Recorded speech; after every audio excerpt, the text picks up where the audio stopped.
Hey guys, welcome to Green Bean Fiction. So in today's video we are gonna see, what if Deku had shadow powers and had harem? Part 2. This story is The Reaper by DenizSara132. Before starting, make sure to hit that like button, as your one like motivates me to bring more stories, and subscribe the channel if you are new so you won't miss our latest videos. Izuku's POV. A week passed since the funeral. Me and Eri regularly visited her to make sure she and Kota were okay.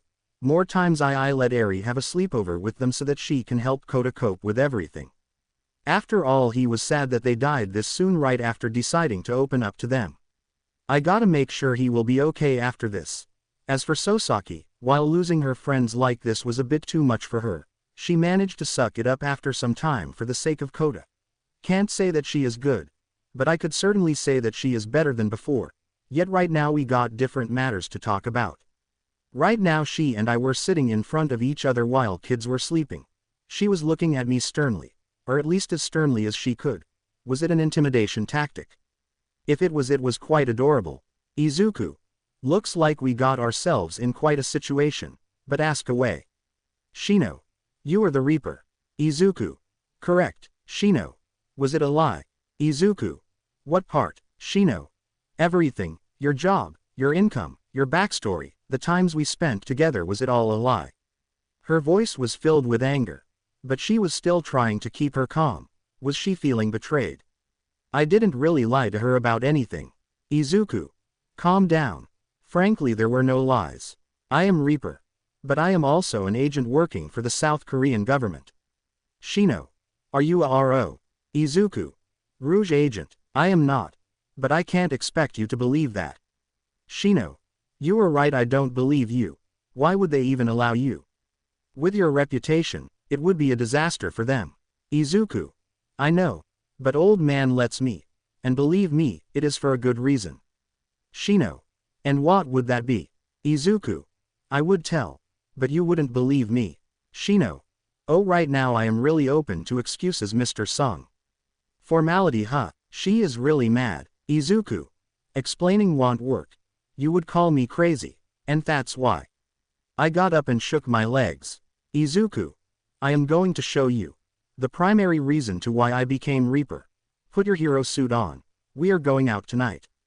Shino. Are you expecting me to watch you kill people? Izuku. No, I am expecting you to watch me kill monsters. Shino. You can't call them that. I simply chuckled. I can feel her anger rising. Shino. What's funny about this? Izuku. Oh, the blissful ignorance. If you want answers, you need to come with me. She paused for a second. Shino. What about the kids? We can't let them alone. Izuku. I know. I got this. Arise. I called upon my summons. My shadow expanded and covered the whole room, seeing that she panicked. Shino. What? Then I summoned Igras and 4 other shadows. I already had 5 shadows concealed inside Eri, and recently I placed 5 more in Kota's shadow, so Igras with 4 others should do the trick. Izuku. Igras. Until we return, they are under your care. Order these 4 and the others to your heart's content. Igras. LVL. 29. Rank. Elite Knight. He bowed. After him, the other 4 also did the same. I turned to see Sosaki looking at me. She looked pale as she could get, and she was absolutely scared shitless. Shino. What the? Izuku. Don't worry, Igras is the best one I got. Kids will be just fine. Let's go. Shino. What are those? Izuku. My loyal backup. Get ready. For a moment she froze. Then she nodded and went to change. Time skip. Shino. Kaya. We landed on the roof of a warehouse, or more like I landed on the ground while carrying her bridal style. Then I put her to the ground as she tried to gather herself from the experience. Shino. Warning, next time please. Izuku. You get used to it. After a few moments she got back up.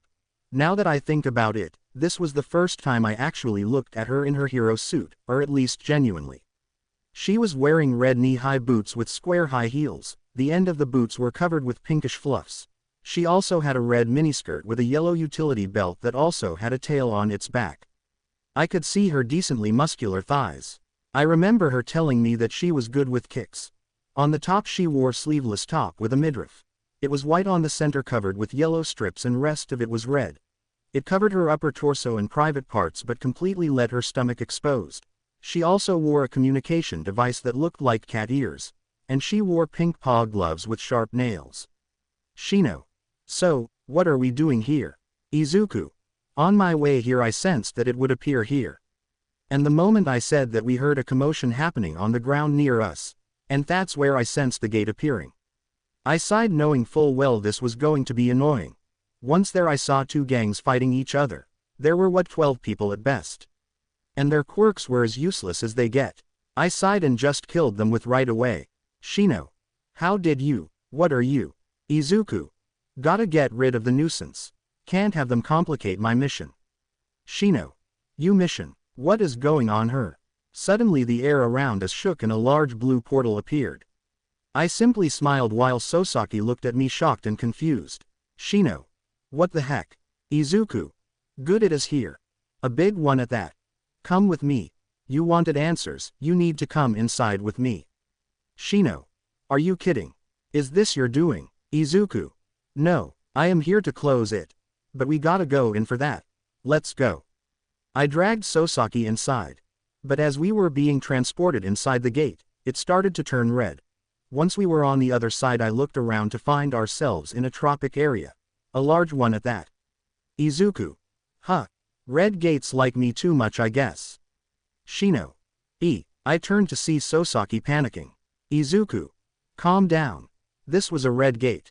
Shino. Where are we? She tried to get her composure back and used her headset for sending an emergency signal. Shino. It is static. How? My phone or GPS isn't working. Why? She tried to use them one more time but I stopped her. Izuku. Don't bother. They won't work here. Shino. That's impossible. Communication devices used my heroes are supposed to work in every part of the world. That's Izuku. Thanks to the International Hero Commission and UN. I know. They are not broken. We are just happen to be not on Earth anymore. She looked at me with fearful confusion. Shino.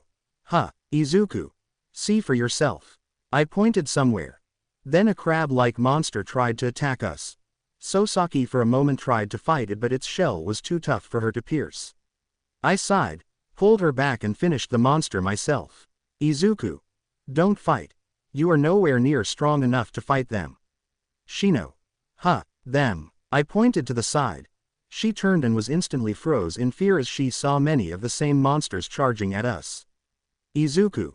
Burn them. I summoned several mages. They just burned to monsters with ease. Then I sensed more monsters approaching. And they were strong. Izuku. Looks like we got company. I turned to see sea monster attacking us. There were maybe hundreds of them. And they were powerful. Izuku. Arise. I summoned my army to deal with them. My shadow expanded massively and covered the whole coast, summoning all sorts of different monsters. As I watched them fight I turned to see Sasaki looking at them with a pale expression. She was sweating, scared, and shaking a lot. Can't blame her. Seeing a fight like this would be too much for any ordinary hero. Suddenly a massive fire erupted, causing her to fall backwards with her hands on the front in the hopes of trying to defend herself from the fire. I turned to see it was Tusk. Izuku. I get that you are excited to fight outdoors but I have an important guest here. Keep yourselves in check. He shivered and nodded. After a moment the fight was over. Izuku. Looks like it is over for now. But red gates are a hassle sometimes. Let's go, we need to find the boss. Luckily we got plenty of time. Quote. I approached to Sasaki who was still on the ground, shivering with fear. Wait, was she? Izuku. Shino. She turned to see my face. I sat next to her and pulled her to my embrace. I looked at my shadows. Izuku. Search for the boss and kill everything on your path. Once you find the boss report back to me. But don't kill him yet. They bowed and left. Looks like she still had PTSD from what happened back then. Tank and a few others were the only one remaining right now. Izuku. It is only us now. Take a deep breath. Calm down. She started to calm down and she also had a blush on her face. One that didn't disappear even she calmed down. Izuku. Take a deep breath. I will explain everything. We got plenty of time here. As we sat down and waited for time to pass a bit, I decided to explain her. Izuku. This is a gate. Or at least that's what I call them. It is an artificial pocket dimension containing monsters like the ones you saw. This is a gate. A variant. Normal gates are closed areas, like mines, caves, castles, you name it. This one, however, takes you to a different dimension. It could be frozen wasteland, a desert, or a rainy jungle forest and so on. But they all got one thing in common: there are monsters in here that must be purged at all cost. Shino. They were. Izuku. Yes. They were not human. And they must be destroyed. Shino. I couldn't even see them move. They were too fast. Izuku. And strong at that. I rank gates and monster as EDCBAS. They get stronger as they reach the S. The one you failed to kill was a weak one. Here was a rank E. The ones attacked were B to A. She looked at me shocked. Izuku. Rank E and maybe even D might be handled by civilians or people with decent quirks or combat experience. But anything above need people with firepower. Monsters above B needs veteran heroes, if not top heroes. Shino. Must they really be destroyed? Izuku. Yes. Explaining that here will be a problem. But all I can say is that they all have a voice in their head telling them to kill any human they see on sight. I learned the hard way. She looked at me in shock and nodded. Izuku. There is more to it. But I cannot show that to you here. I brought you here for you to see with your own eyes. Now that's done, we can leave. Shino. How are we gonna do that? Izuku. We need to kill that last boss of this gate. Once it dies, a portal to home will appear while gate itself collapses. Shino. Do you know where is it? Izuku. Can't say, that's why I sent my summons to find. But don't worry, time is on our side. Shino. How so? Izuku. Every day we spent here will be equal to an hour back on Earth. So even if we were to stuck here for a week, it would be morning on Earth. And it won't take that much time. Shino. What's the worst case scenario? Izuku. The gate itself will open eventually. But it could be days in Earth time, if not a week. That would mean we would be here for months maybe. She paled. Izuku. Don't worry, I got utilities. And food. I am used to eating monster meat. But I am not going to assume you would be able to eat them like I do. Right now all we gotta do is to wait on this beach. All we gotta do is to wait until my men returns. I then used my storage to pull out a box full of food, a tent and a whole camping set with a portable kitchen. She looked at me in shock. Shino. What is your quirk? I chuckled hearing that. Izuku. Well, looks like you finally asked it. That I cannot answer, as it is a mystery even to me. I set up everything to the ground and I laid a pair of blankets on the sand. Izuku. Normally I would advance into the forest, but since you are here with me, that is not going to happen. You should just relax. As dangerous as our situation here may seem to be, it is also just as safe as long as you are with me, and my shadows should be clearing the island as we speak. Upon saying that, I start hearing explosions from the center of the island, followed by rumbles. A massive blast of fire came from the ground and pierced the sky. And it was massive. Massive enough to maybe even blast a mountain. I looked at it while sweating. Izuku. Yeah, they are having fun all right. I turned to Shino, who was looking at that in total awe. Shino. Jin-kun, how strong are they? Izuku. Pretty strong, but they would all lose to Igris. Shino. Igris. Izuku. One left behind with the kids. He is the strongest, that's why I assigned him to protect the kids. Shino. Oh, Izuku. In the meantime, just relax. This place is hot. I said the last part while taking off my top. I don't wanna be a sweating mess. And sadly I still got my daily quest to do. Shino's paw. I have no idea how to describe this, all of this, here I am in another dimension. Or that's what Jin-kun said. I was still mad at him not telling me about being Reaper. I mean, I would keep it a secret if he were. I trusted him. Kota trusted him. And I liked him. I even followed Ryuko's brilliant idea of making my costume even skimpier to look more appealing to him. Sure, he is younger than me. But I am still 23, hell, I am still a virgin. Raising a kid and hero work at the same time don't leave room for relationships. And even if any of that were not the case, what would I suppose to do anyways? From what I heard, he was powerful. And that's definitely the case now that I see it myself multiple times. Speaking of seeing, What the hell were they? Summons. Is that why there is a rumor about his shadow's move? And what kind of shadow breaths fire? I got so many questions. Why these dimensions even exist? Why are they full of those monsters? Apparently he brought me here to see for my own eyes. So there are still things yet to be explained. He told me that I should relax, but how am I supposed relax after this? Is this that common for him that he could take something like this for a joke?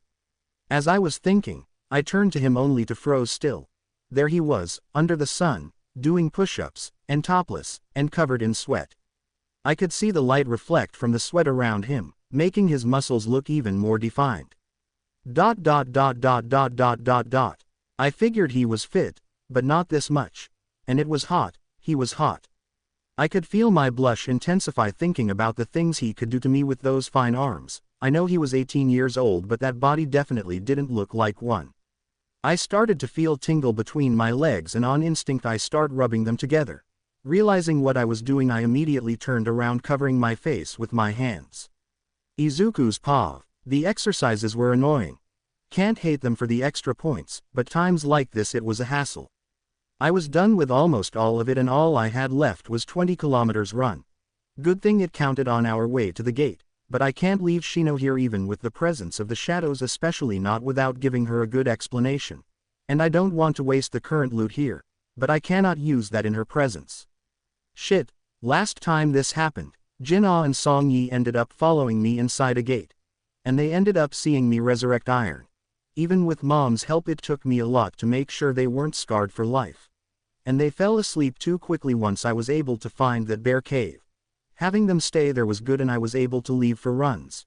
Shino has a lot more willpower, but this is still way above her. And I am not seeing any closed off area for her to be safe. I turned to see how she was doing, only to see her looking away while shaking. I walked up to her to see if she was okay or not. Izuku. Are you okay? Shino. She turned to me. Her face was red. As she was looking at me, the redness intensified. Then she instantly turned her face away. Is she heating up? I guess it is hot out here. She needs to cool down. Is the water safe? Shino. Jin-kun, please put on your shirt. Izuku. It is hot out here, it will only get worse if I do that. You should also cool down, you look beet red. Shino. But as we were talking I felt my mana drain too quickly. Something was killing my shadows at a rapid speed. I instantly got up and turned to the forest. Sosaki seemed to caught up on that. Shino. What is it? Izuku. Looks like it will be over soon. I called half of my soldiers back. I saw Iron, Forger and Warner were back with their troops. Izuku. Good. Shino, you go with them. I will follow soon. Shino. Okay. Warner crouched down for Shino to sit in his back, but he was still too tall. So Forger helped her out. With the troops they head out while I was waiting for distance to increase. Then I turned to the corpses littering the beach and used shadow extraction. Izuku. Good. Now time for harvest. I ran around the island, harvesting shadows from the corpses. My summons left behind. It took me a few hours, but I collected about 150 strong shadows. They were all high-level infantry or elites. How many do I have now? 1,000 maybe. Well, as long as they number increased with quality it will be good. I also searched for any information I could find about the origin of gates, but sadly there wasn't much here. I ran back to where Shino was supposed to head. She was sitting on a stone bench which seems to be made by Forger. She was simply looking around awkwardly. Izuku. Sorry I am late. I gotta sort things out. Shino. What kind of things? Izuku. Gather evidence, samples and such sort of things. We stood in front of the massive lake and on its center was a big source of mana. Izuku. That must be the boss. Shino. What? Izuku. I can see it. There is a lot of mana in the center of that lake. Once I kill it, the gate will open for us to return home. Shino. Okay, I wanna get out of here as soon as possible. Quote. She was still scared about everything that was going on. How can I blame her though? She shouldn't even be here. As I approached closer to the lake, I saw the surface vibrate. At the same time I sensed the monster approach me. So it sensed my presence and decided to attack. Better for me. I'm not in the mood to test how good of a fighter one will be in a water body. I don't mind someday, but definitely not right now. Maybe I practice with it underwater sometime after I obtain its shadow. Ground beneath us started to shake. After a moment a humanoid creature surfaced from the water. It looked like it was half fish half human. It had two tridents held in reverse grip as if he was going to stomp us down with them. Or through them to us with incredible speed. And it was massive, just its torso probably was about 50 to 60 meters, but I think it is even taller due to its tail. Izuku. It is quite big. What do you say? Shino was simply at pure shock. Shino. It is massive. I noticed that it was about to attack us. So I grabbed Sosaki and jumped away. At the same time I called back most of my summons. Only leaving the captains. The creature pulled back one of its armor and launched the trident on his hand. I heard a loud boom and saw the trident leave its hands with a shockwave. Most of my shadows either dodged or, as for the case of iron, tried to block. He managed to change its direction. I looked down at the damage it caused. Sosaki was shaking just by looking at it. Shino. Such power. We landed on the ground and I gently put her to the ground. Izuku. This one is good. Now give me a second. As I said that I noticed that it was going to slam that other trident down to us with both hands. Shino. Jin-kun behind you. I simply chuckled. I pulled out one of the daggers to block the attack. Once our weapons touched each other, it created a shockwave that pushed almost everything around away. I looked down to see Shino still there.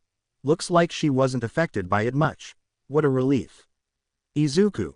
Are you okay down there? She didn't say anything, she just stared at me. Izuku. I am going to assume you are okay. I looked back up to see the beast struggle against me. I smirked and pushed the trident away. I summoned another dagger with my other hand and cut its head of clean with a slash.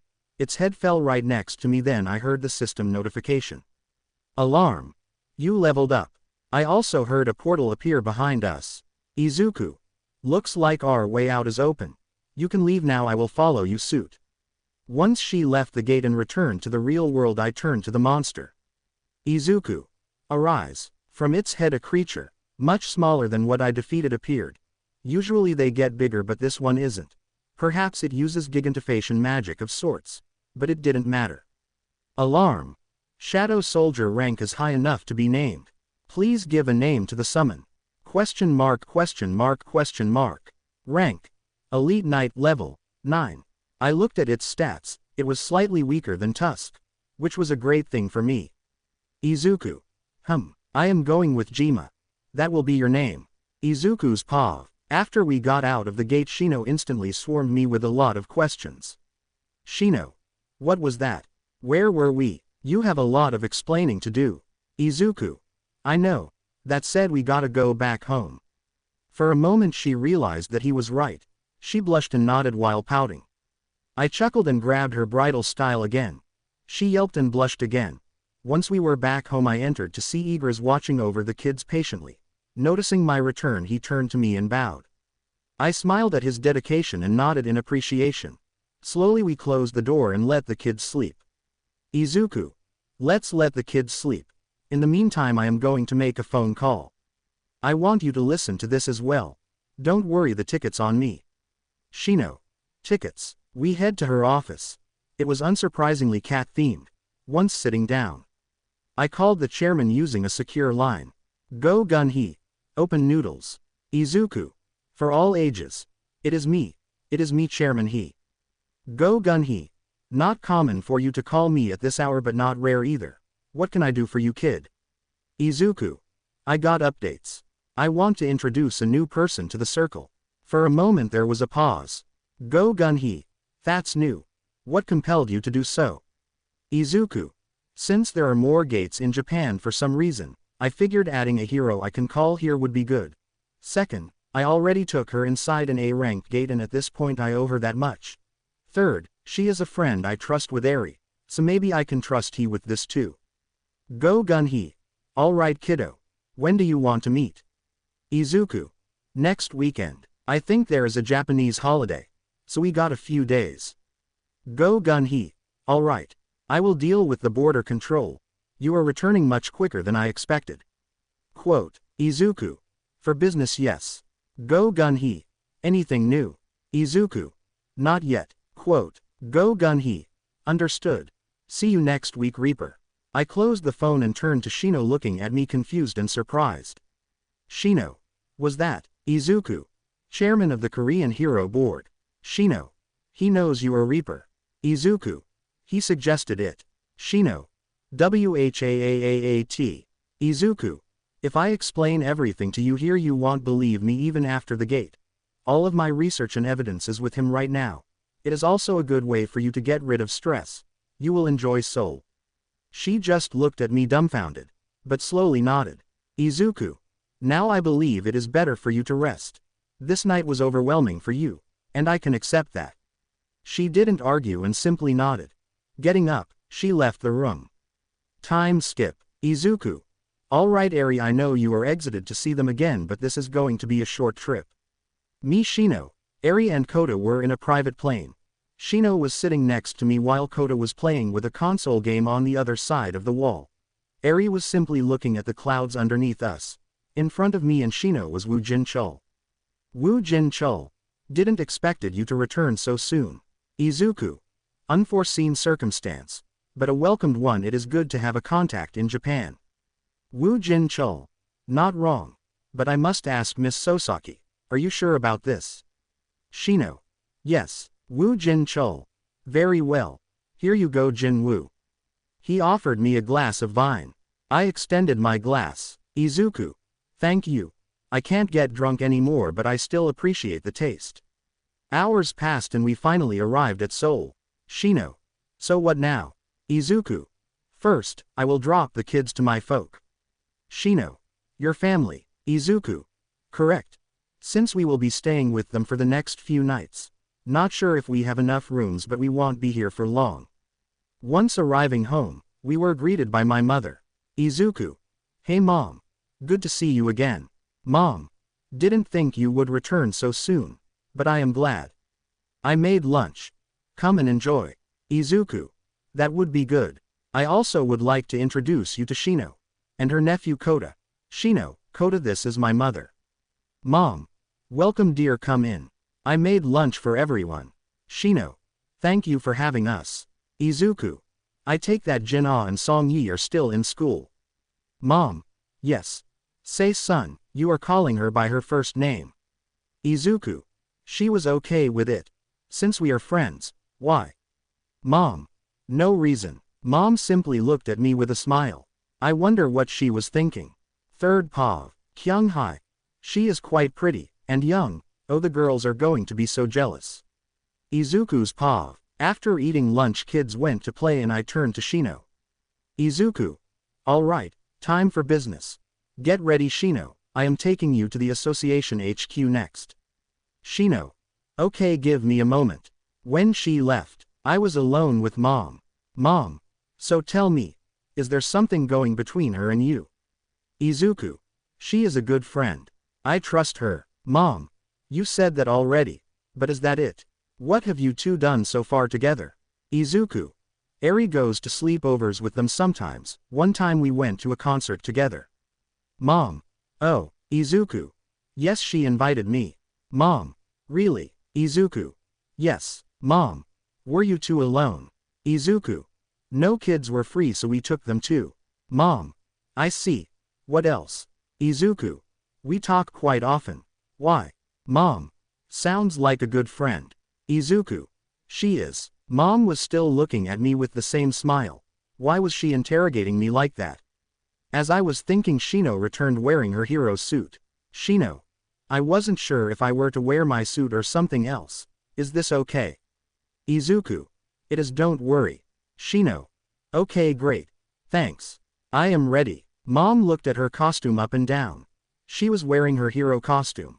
Noticing Mom stare at her, she blushed. But I opened the door for her and we left as she was still blushing. Once arriving to the HQ, we went straight for the chairman's office. Upon arriving, I saw old man He. Go Gun-hee. Ah Jin-woo. You came earlier than I expected. Izuku. Hello chairman. This is Shino Sosaki, pro hero Mandalay from Japan. Mandalay bowed slightly in front of chairman. Go Gun-hee. Greetings Miss Sosaki. I hope you are enjoying your time here. He went for a handshake. Shino smiled and shook his hand back. Go Gun-hee. So Miss Sosaki. I believe some explanations are due. But I must warn you. Are you ready for this? Shino. I came this far. I was even inside one of those. Go Gun-hee. Alright then. That said, Jin-woo, I got an assignment for you. Izuku. What is it? He handed me a few files. As I looked at them, my curiosity increased. Closing the file, I nodded and left the room. Third POV. After Izuku left, Go Gun-hee smiled and prepared a projection. In the projection on the wall, there was a picture of a gate. Go Gun-hee. We called them gates. I can't say when they started to appear exactly, but they appear as early as it gets. My first time encountering them was 60 years ago. They occur globally. It can be any location possible. Doesn't matter where or when. UN, Global Hero Board and most of their allies refer them as mysterious villain groups to cover up their existence. For some time it worked. Until that appeared. The scene moved to a massive portal that appeared in East Coast of North America. And the image of a dragon came after later. Later followed a short clip of Kamish destroying cities after cities. Sosaki looked at it in shock and fear. Shino. I read about it, but never seen a footage about it. I don't think even All Might talks about it a lot. I only heard him say some historical facts. Go Gun-hee.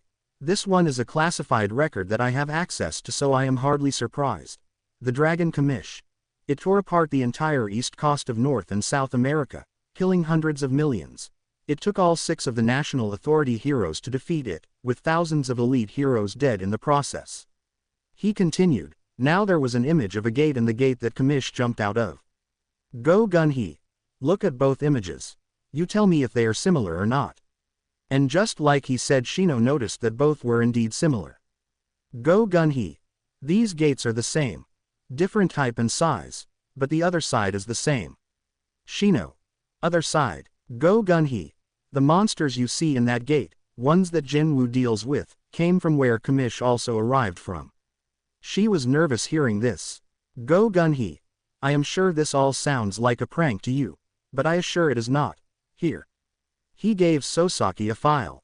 Go Gun-hee. This file contains autopsy reports we have performed on monsters, mostly captured by Jin-woo either alive or dead. Shino looked at the files. All the different carcasses of what looks like people and creatures. Some had multiple hearts, some had different organs, and many other different traits. As a pro, she shouldn't be surprised about this. In the world of quirks, having such traits quite common. Go Gun-hee. I understand your confusion. You are wondering how are these people different than people with mutation quirks. You can find it here. He flipped a few pages for her. She was looking at several images, and in these images there were groups of people with extremely similar features. Go Gun-hee. While mutation quirks can cause rather extreme changes to a body, it always causes different traits to manifest. As more generation in the line, more changes occur. So tell me, how many people in the picture you see here? She looked at the picture, and saw nearly 100 people with extreme similarities. They all had green skin and tattoos, along with large canines and primitive clothing and weapons. Go Gun-hee. Now tell me, either these people are all siblings and his is just coincidence, or something else is going on here. For people to have such similar quirks is rare even among siblings. For a few that would be possible and acceptable. But for this many people, you tell me. We of course ran tests too. These beings have severely different genetic traits than humans, and we couldn't find a quirk in their genes either. Shino. We can't call them lab-born. Go Gun-hee. Good question. But that doesn't explain their culture. He pulled out a recording for her to listen. She listened some gibberish and what she thought were roars. Go Gun-hee. I don't need you to understand this. But have you noticed the pattern here? Sure, it is gibberish to us, but they are not shouting randomly, as if it is a Shino language. Go Gun-hee. Yes, lab-grown creatures wouldn't have their own language, am I right? It would take them many centuries to develop such things. You combine these facts, you are left with one option. Shino. They are aliens. Go Gun-hee. Almost. More like extra-dimensional creatures. Do you understand the situation we might be in here? Shino. Jin said that technological devices don't work inside these gates. Go Gun-hee. That is true. But they also break and let the monsters in it to our world. And these things can arrive to our world. Just like that dragon did. I encountered them in our world a long time ago. You see it now. What this is? She looked at him in horror. All of this lead to one thing. Shino. An extra-dimensional invasion. Go Gun-hee. Come with me. He took her to an elevator. Going down the basement of the HQ, they arrived at a research facility of sorts.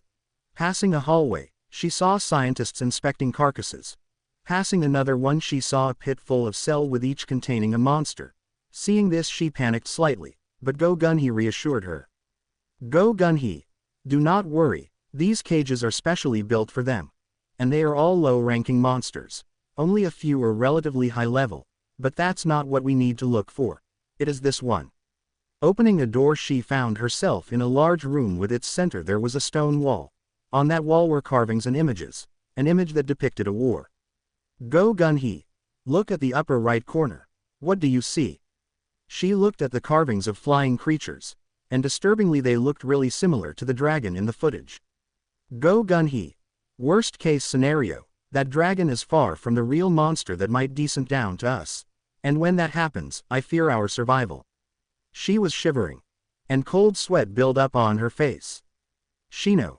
This is what Jin-kun investigates. Go Gun-hee. Indeed he does. And by my orders he will do it by any means necessary. Shino. So him becoming Reaper is. Go Gun-hee. Yes. He has many reasons, but you can say this is the main one. The reason why he is doing this is because multiple times he got interrupted by villain groups in the area. Unlike heroes, they are far less cautious. And that resulted in multiple incidents for him to deal with. The idea if his vigilante persona inspires fear among the criminals and discourage them. He for sure encountered heroes, but they are easier to reason with. And in the case they are not. I am willing to take the responsibility. Shino. You are seriously fine with what he is doing, sir. I mean his murder count is. Go Gun-hee. Too much. I know. But he is crucial in this. First of all, he is a one-of-a-kind resource. But in terms of firepower and uncovering the truth, look at these runes. She looked at the runes, wondering what they could mean. Go Gun-hee.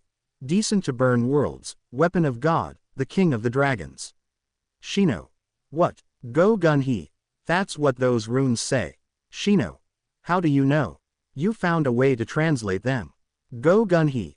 Yes, but it is not as per se. It was Jinwoo that translated it. And hearing that, Shino was shocked. Shino. He found a way to translate it. Go Gun-hee. Yes and no, he can read it, but he didn't found a way. Rather, he was always able to innately. Shino. Shino looked at him confused. Shino. What do you know about his powers? Or about his past? Go Gun-hee. Can't say I believe it right now. Go Gun-hee. It was 14 years ago. I was outside to take a fresh breath. That's when I saw a bunch of thugs chase a little kid. This kid had blood all over him and a knife in his hand. And he was strong. Quite stronger than someone at his age. After I saved him, I tried to get to know him. He spoke Japanese, but he didn't know why. He didn't remember anything. Not even his own name. I was hesitant due to my age. But I took him in for now. Taught him Korean. And eventually found a place he can call home. A real family he can look up to. The family gave him his name. Sung Jinwoo. Hearing this, Shino was shocked. Go Gun-hee. What was the most interesting about him was his body. Calling abnormal would be an understatement. Shino. Why do you think that? Go Gun-hee. When I took him to a checkup and understand his body, we didn't found a quirk gene. He was quirkless, but there was something else instead. A black second heart. Shino. Are you saying that he is? Go Gun-hee. Not human or a different kind of human? We don't know. But even he himself doesn't believe he is human, even more than us in fact. He even had more facts to prove it. One time he was in a gate where he encountered monsters, sentient ones. And he wasn't alone. When they spoke to him, he said he was able to understand him perfectly and read their language just fine. The others said that all they heard was some language they never knew. And that's when the monster told him that they had a voice in their heads telling them to kill humans. A voice they didn't hear in his presence. Shino. Go Gun-hee. This is why he is crucial. We tested this multiple times. We put him in a few death row inmates in the same cage as him with a monster. The monster killed everyone but him. Some even talked to him. But they didn't say much sadly. He is the only one who has both firepower and innate skill to truly uncover this. If it is for the sake of the world, I am more than okay with him killing the criminals or anyone in his way. She didn't know what to feel. She just discovered a potential invasion at hand. And how her crush was a key figure to stop it. Calling her alarmed would be an understatement. After all, what was she supposed to do here? All she got was minor telepathy. How would she be useful against global invasion yet alone stop it? Shino. This is Go Gun-He. A lot, am I correct? Shino. Yes, Go Gun-He. I know this is a lot to take in. For now let's go back. Maybe in the meantime you will calm down. I can see you shivering. And she indeed was. They head back and Shino sit for a minute, trying to compose herself. Go Gun-He. Now Miss Sosaki, there are a few I need you to do. For Jinwoo, me and for the rest of the world. Shino. What is it? Go Gun-He. First of all, please stand by him. Be the person he can trust in Japan. You don't need to take arms and fight by his side of course or anything of sorts. Besides he prefers working alone anyways, but be the person he can trust in Japan. He is quite self-sufficient but he could still use the little help he might get. Shino. I see, I will do what I can. Go Gun-He. Thank you. And the next thing is, keep this a secret, even from your government. Shino. If this is global, they have a right to know, don't they? Go Gun-He. Oh, they are aware of it. That would be for sure. UN and Global Hero Board also investigates this behind the curtains. But I can't rely on them. They failed me multiple times already and I can't trust them with this anymore. And speaking of hero boards, you must especially stay away from Japanese Hero Safety Public Committee. Unlike you, I have dealt with them. And trust me, current chairman, Matsumoto Shigeo, is a problem and can't be trusted under any circumstance. I can't touch him legally nor I have enough evidence to get him behind bars, but from what I got, his shady schemes would make a mafia boss look like a joke. Stay away from him, do you understand? Shino simply nodded. She making as many mental notes as possible. Still she got many questions. She wasn't sure if she were to ask this to him or to Jinwoo. Izuku's POV. When I returned, Chairman and Shino were in his office. Shino was rubbing her head while sulking. When I opened the door, Chairman he saw me coming and welcomed me. Shino on the other hand, just stayed depressed and worried. I can't help but to chuckle. Izuku. I believe that the meeting here went well. Go Gun-He. It did. I explained all that is necessary. Hearing this I stared at the old man, wondering if he explained her how my powers worked or not. However he simply shook his head, suggesting that he didn't reveal it. I nodded back. Izuku. So Shino, you learned everything you wanted to learn. She was silent. But I nodded. Izuku. I will take that as a yes. Let's return home. The chairman has a rough schedule. Shino didn't say a word.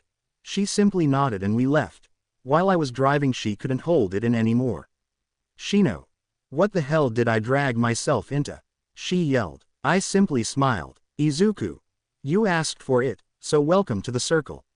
She sighed. Shino. I need a drink. Urgently. Izuku. Sure. How about I take you out tonight? Hearing this she froze. She gasped with a blush. Shino. Seriously. Izuku. Yeah. For you to cool off, isn't it? For a moment she stared at me with a blush. Then she turned around staring at the road while pouting. I raised an eyebrow but continued to drive nonetheless. While I was driving she asked me a question again. Shino. Jin-kun. Izuku. What is it? Shino. What are you exactly? I paused hearing that. Then I sighed. Izuku. Honestly, I have no idea. Shino. What about your powers? How does your darkness ability even works? I stayed silent. She was just staring at me. Shino. Is this a touchy subject? Hearing that I sighed. Izuku. My powers are complicated. But I know that it is not a quirk. We registered them as quirks if someone asks. But that's for secrecy. It is something else. Shino. Which power are you referring to? Because I seen you do a lot of things. Izuku. All of them really. Shino. What about your soldiers? Izuku. What about them? Shino. How does that even work? Did you wake up one day and they were suddenly there? That can't be because there were hundreds. Where are they even coming from? Izuku. You don't wanna know that. At least I prefer to keep that hidden. Old man and Wu Jinchul knows about it because I had to tell them. Mom, Jin-ah and Song-yi also knows, but I never intended for them to discover. Circumstances back then allowed Song-yi and Jin-ah to witness. I am sure they are still terrified about it. Nature of that skill must never come to surface, for everyone's sake. Shino. I see, she said sounding disappointed. Shino. There is one more thing. Izuku. Yes, Shino. Chairman said he found you in an alleyway without your memories. Did you ever got them back? Izuku. I did. Around the time my powers began to manifest. Shino. What do you remember? Izuku. Izuku. Shino. Izuku. My birth name is Izuku Midoriya. Then I explained her about how my mother died and I was abducted by villains, leaving my little sister to the care of the Bakugo family. She just looked at me with wide eyes. Shino. Have you seen her after? Izuku.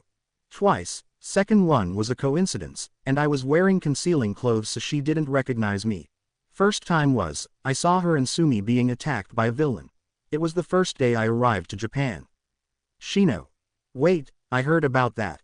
A sludge villain, right? Izuku. Yes, Shino. So your sister was there. Izuku. Yes, Shino. I see, have you actively contacted them? I said nothing. But from my silence, she seemed like she understood. Shino. You should see them, you know. Izuku. Oh please don't, Mom says the same thing. Shino. She is right. I paused for a moment. Izuku. I will think about it. Once we arrived home, I saw that Jin-ah and Song-yi were also here. They were spending time with Eri and Kota. Song-yi. Hi Oppa. Jin-ah. You are back so soon. Eri. Papa. Eri waved at me. Izuku. We are. The conversations ended quickly. To sum it up, Shino is a part of our inner circle now. Jin-ah. Really? Song-yi. Even we are not. Not fair. Izuku.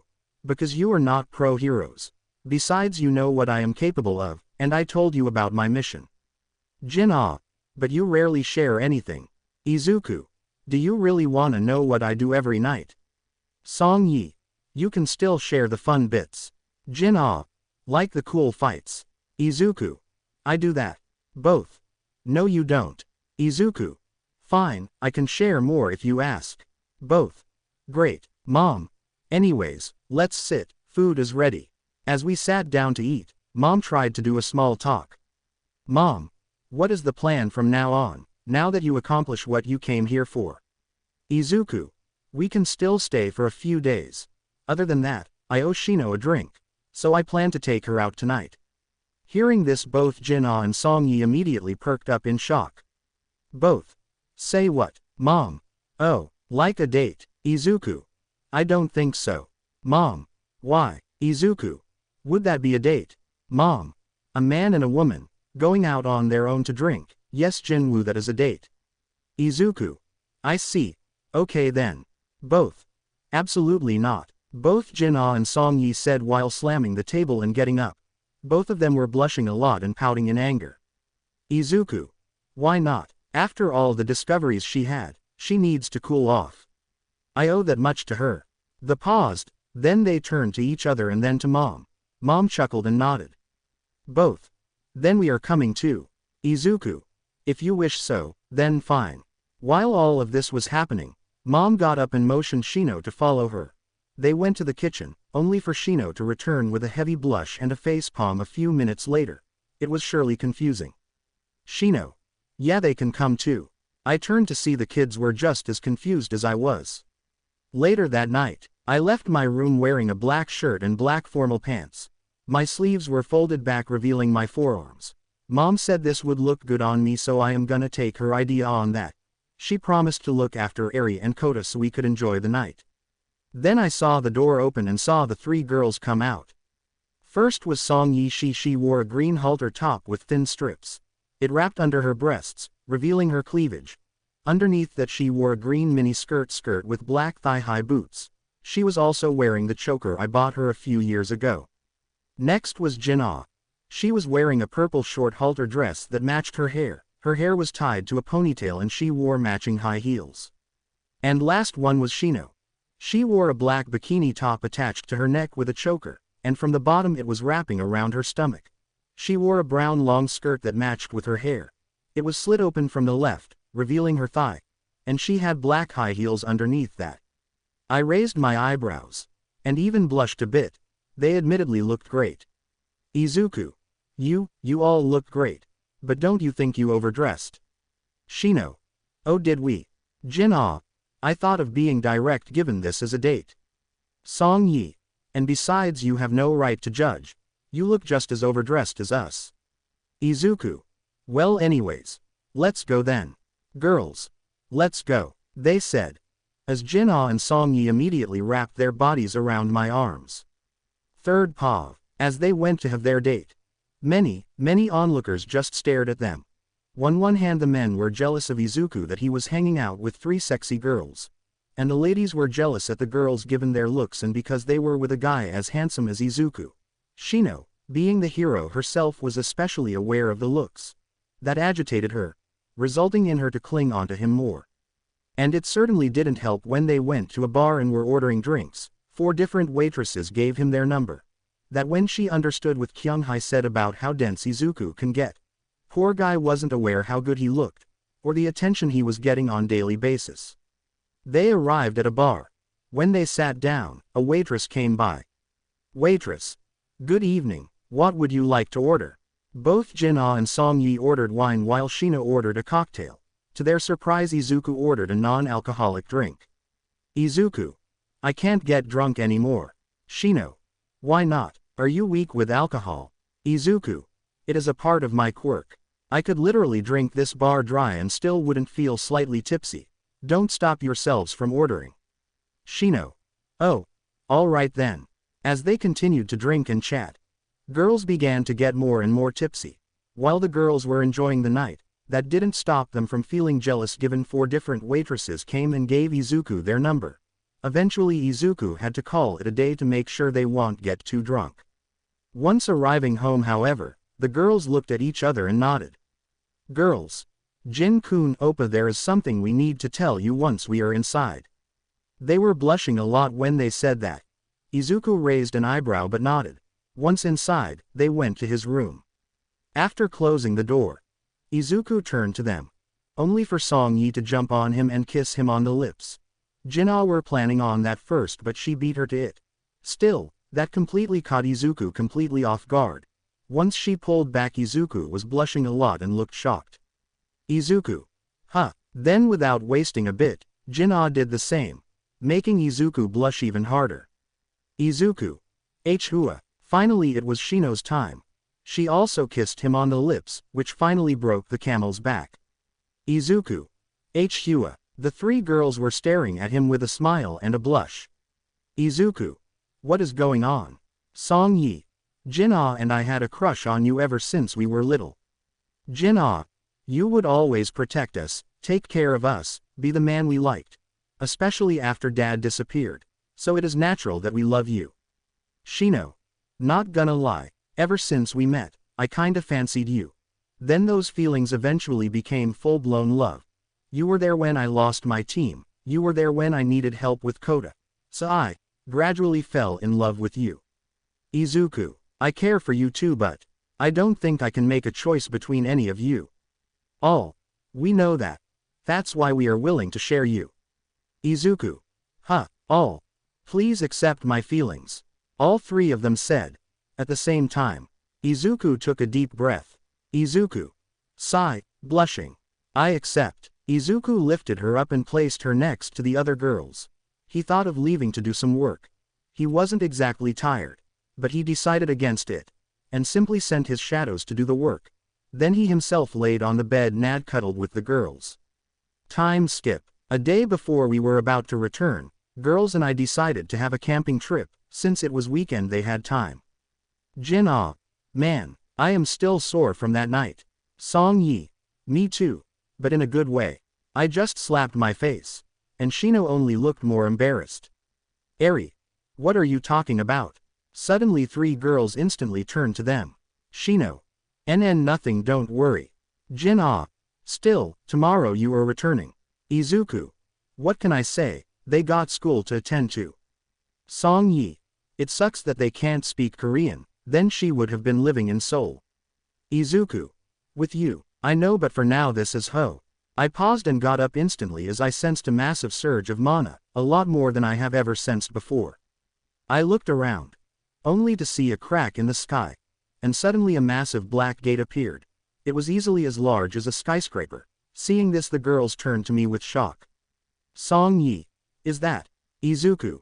Yes. Jin. It is massive. Shino. Can you clear th? Izuku. Shino. Jin. Song Yi, take the kids and go back home. Shino. Should you come with? She paused when she saw the smirk on my face. My eyes gloved with energy as I stared at the gate.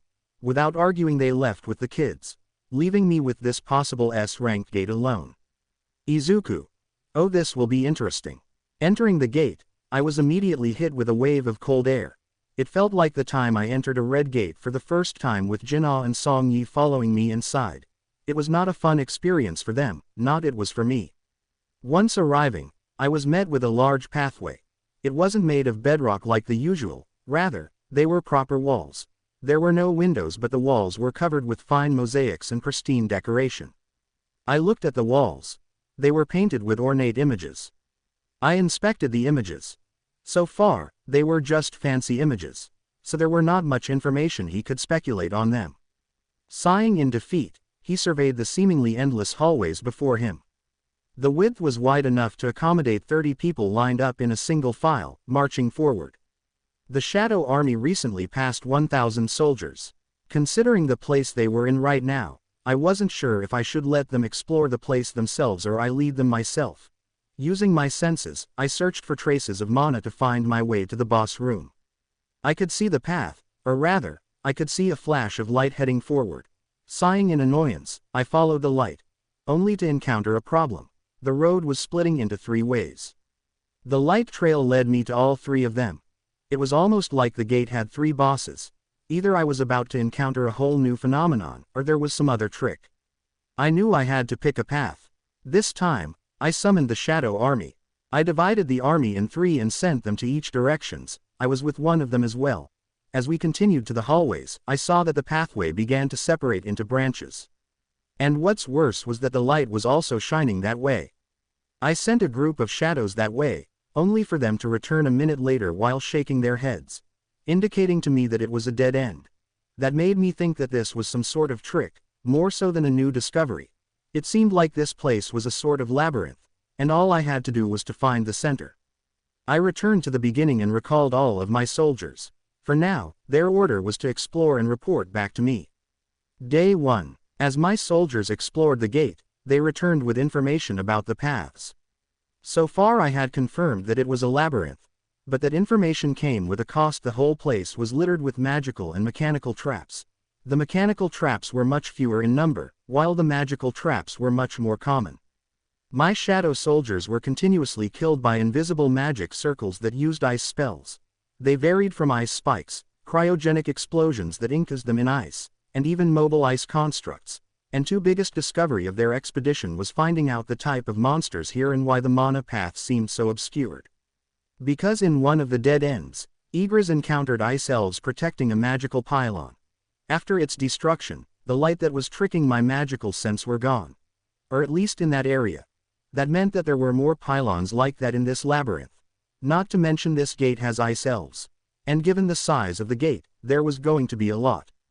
Day 2. After the destruction of the pylon, I was able to venture into inner parts of the labyrinth. That's when the threat of this dungeon truly began. The first pylon we destroyed only had a few dozen elves guarding it.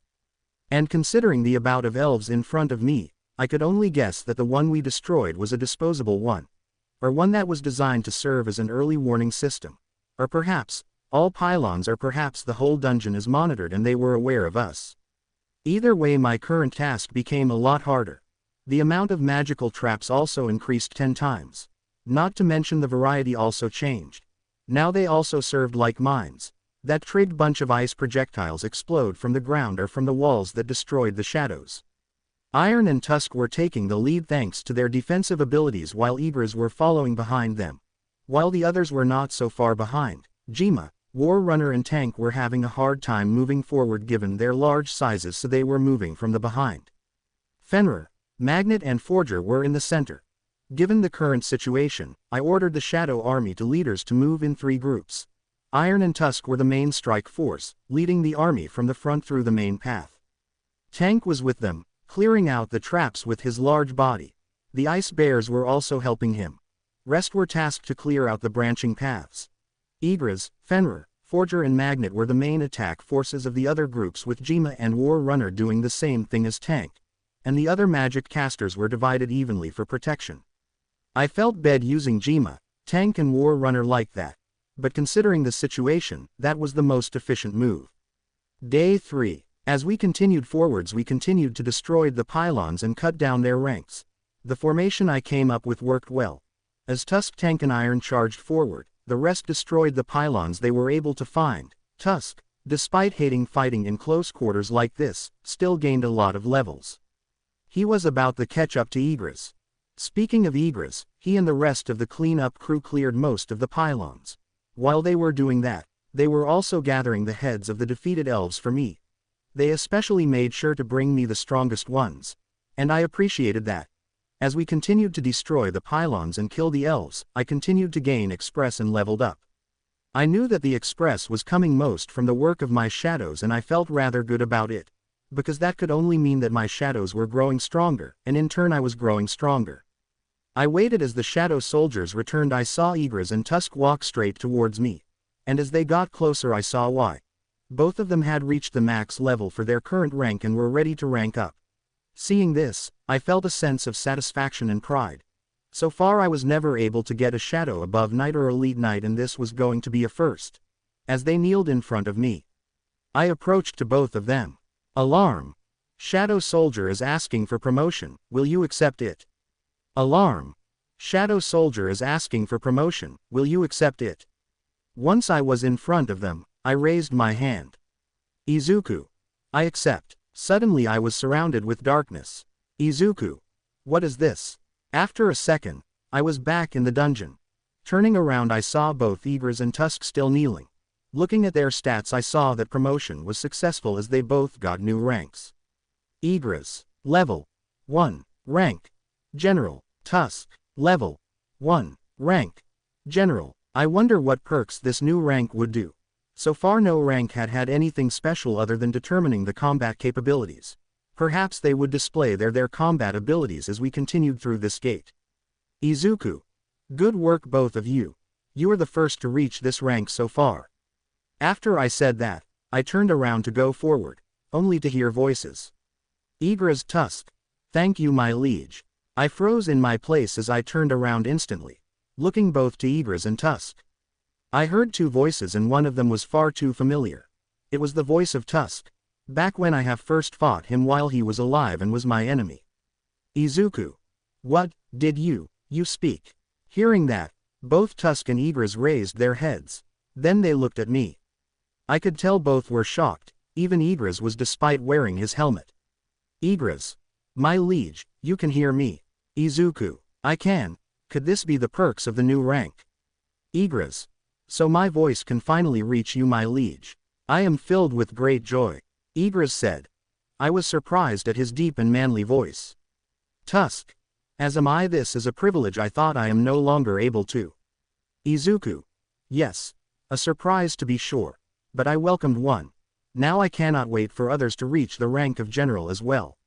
I said with a smile, while looking at all of my commanders. Then Igris walked up to me. Igris. My liege. Now that my voice reaches you, may I reintroduce myself? Then he did the one thing I should have expected that he is capable of but still never expect. He took off his helmet, revealing his face. Then he continued to speak. Igris. I am Igris. I was known as the Knight of Death. And now, I am your knight my liege. I was surely surprised. He surely had a good-looking face and a manly voice even without the helmet. I just smiled. Izuku. I didn't realize you are quite handsome. Now I am curious how the others will react. I joked. Igris seemed to be smirking as well. Day 4. I was finally in front of the boss room. So far every ice elf within the labyrinth had been killed. And we lined up their corpses lined up to lead me to the exit. That way I would know the way out of here. I wasn't sure what to encounter, so I deactivated the domain of shadows. This way, I would still have some element of surprise. Once I passed through the doors, I saw a massive room. But unlike the boss rooms before, this was really tall with platforms which I thought were leading to where I thought the boss's throne resides. They were shaped like spiderwebs with multiple floors. Then I heard a voice echo from above. This sacred place has been desecrated by invaders. To be surprised, the voice was feminine. Are you one of these invaders? She said as if she was able to see me. I wondered if she had an ability like that. Looking down, I saw nothing but a bottomless pit. Or at least what seemed like one. Regardless of its departments, I didn't see even a single soldier of mine to fall into it. So I knew that it had to be sealed. I called to Magnet and Forger silently, then whispered, Izuku, seal the bottom. I can't have any of you fall down. They were partially formed. But they nodded and disappeared to my shadow. Izuku, Tusk, create a barrier to protect them. Rest of you, divert their attention. Fenrir, you can move on walls right. Fenrir slightly nodded. Izuku, good. Looking at this place, I remembered that I had flying soldiers, and this place would be perfect for them. They could divert their attention as well. Then before summoning all of them, I slowly walked forward. Then I talked to the voice. Izuku, if I say I was, what would your response would be? Would you strike me down where I stood for butchering your kin? Or would you seek a more peaceful solution? Outsider, you have not answered my question. Izuku, straight to the point. I see. Sai, pulls the daggers. That was me. I am the leader of the invaders. Upon saying that, I summoned all of my flying shadows. They scattered around, buying me a few seconds to place all of my shadows to the positions they needed to be. Using the chaos they created, I used Phantom to reach to the top of the platforms where I would find the boss. As I was jumping between the platforms while the flying units were, thanks to my speed and the chaos, I was able to reach to the platform where the boss was. It was a circular platform that was connected in the middle with a cross. And one end of the said cross was the boss's throne. Upon seeing them, I wasn't disappointed. In front of me was an ice elf woman sitting on a throne. She wore a shoulderless dark blue and white corset dress. The skirt was long and blue. She also had silver high heels. Like the rest of the elves, she had blue skin and white hair. But unlike them, her eyes were glowing with power. Unlike the other ice elves that were grinning in excitement, she was frowning as she was aware of her situation. But despite that, she didn't seem protected. Taking the seeming opportunity, I tried to strike her down. But the moment I felt like I had gotten closer, I sensed a sudden chill. It felt like I had opened a refrigerator and a wave of cold was reaching me. Then my vision blurred. I tried to stop, but I still ended up partially slamming myself to a barrier. It felt as cold as ice. That alerted the boss and she turned to me. That's when I deactivated my stealth. Suddenly I felt hundreds of eyes glaring at me, including the elf lady. I stared at her. Izuku, so you are the leader of the elves? She was silent for a moment. Then she answered. I am Amaya, the Grand Magus of the Ice Elves, and a royal subject of the Glitch, the Grand Magus of the Ice Elves. You have done well passing through my defenses, but your luck runs out here. I saw her glitch like that ice elf back then. Sadly, I knew that I wouldn't be able to gather much information from here. But that didn't stop me from getting a few ideas. Because quite frankly, I didn't really needed to know. Since I know that shadow soldiers can now talk after a certain rank, as long as I could make sure old man he could get some intel without my knowledge, it should still work. So I vowed to kill her and add her to my army. Izuku, I have multiple names. Honestly, I am not sure what I should even call myself, but I am the king of the shadows your kin have encountered. Amaya, I see. You are not a regular king. Izuku, what makes you say that? Amaya, many kings I have seen never left their armies, yet alone appear in the front lines without them. Izuku, you flatter me. It is a shame that we have to be enemies. Amaya, not necessarily. Izuku, how so? Amaya, it is regrettable that our forces have clashed. I strangely have no desire to kill you, nor I am hearing any voices. Izuku. You are referring to the voices in your head yelling you to kill humans. Amaya. I am. Yet in your presence I hear no such voice. Tell me, are you really human? Hearing this I first looked down at my shadows. While the flying units were impaled to the walls and rendered inactive, the construction of the platform was going well and I didn't sense any of my shadows falling down. That was good. It seemed like my presence next to the boss got their attention. Then I sighed. Izuku. No, I don't think so. But I am on the side of humanity. If you intend to kill them, then I am your enemy. Amaya. Then it is truly a shame. As she said that, dozens of elves pointed their arrows at me. She raised her hand and suddenly all the bows and arrows began to glow, as if they were enchanted. 2. Amaya. You are completely outnumbered. Hearing this I laughed. Alaya. What is so funny about your situation? Izuku. No, I am sorry, I just remembered the last ice elf that told me that. Would you like to know what my response was? I unleashed my shadow domain. With the shadow soldiers that were with me were released. That included Igris, Fenrir, Tank, Warner, and Iron. Jima and Tusk were downstairs with Magnet and Forger, protecting them. Iron Tank and War Runner charged at the elves on different platforms while Fenrir and all those that can climb began to climb on the platforms and walls, gaining attention and of the archers. Third Pav. Tank charged with the ice bears and the ice elves that I resurrected from before. His large body was covering several archers that were attacking him. However, because the circular platform that gave archers clear view, he was an easy target for them. So he was moving slowly and defensively, but he was still moving forward, charging at the elves in front of him.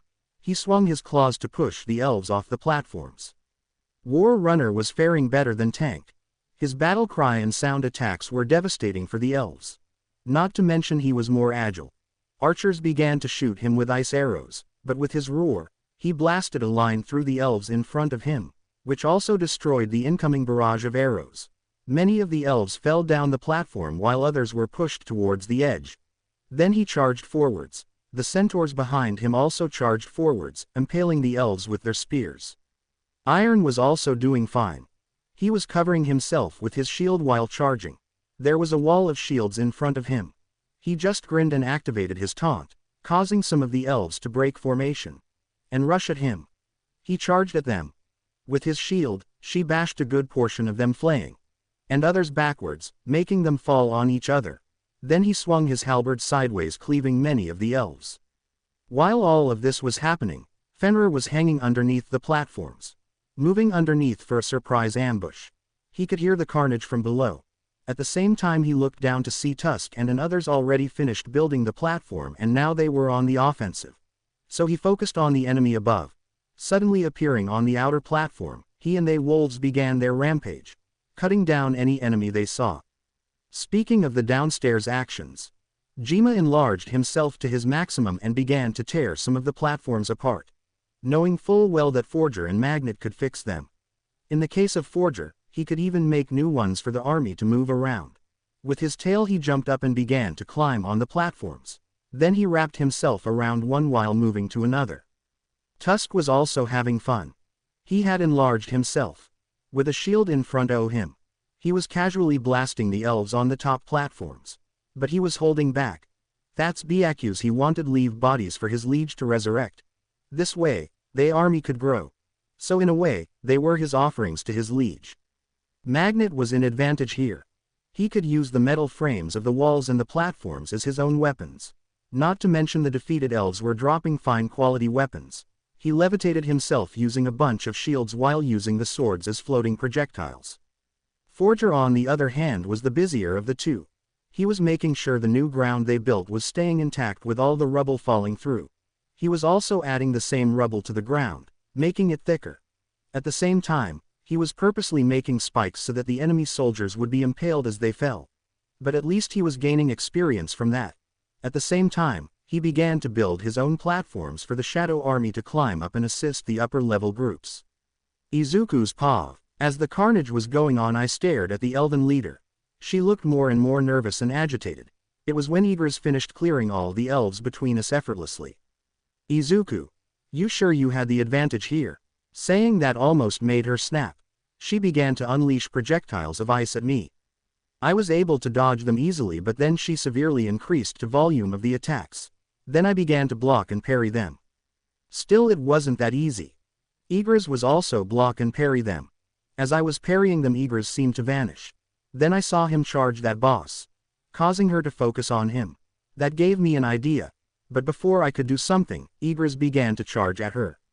She retaliated with more projectiles of ice. She even enchanted the icicles for extra damage.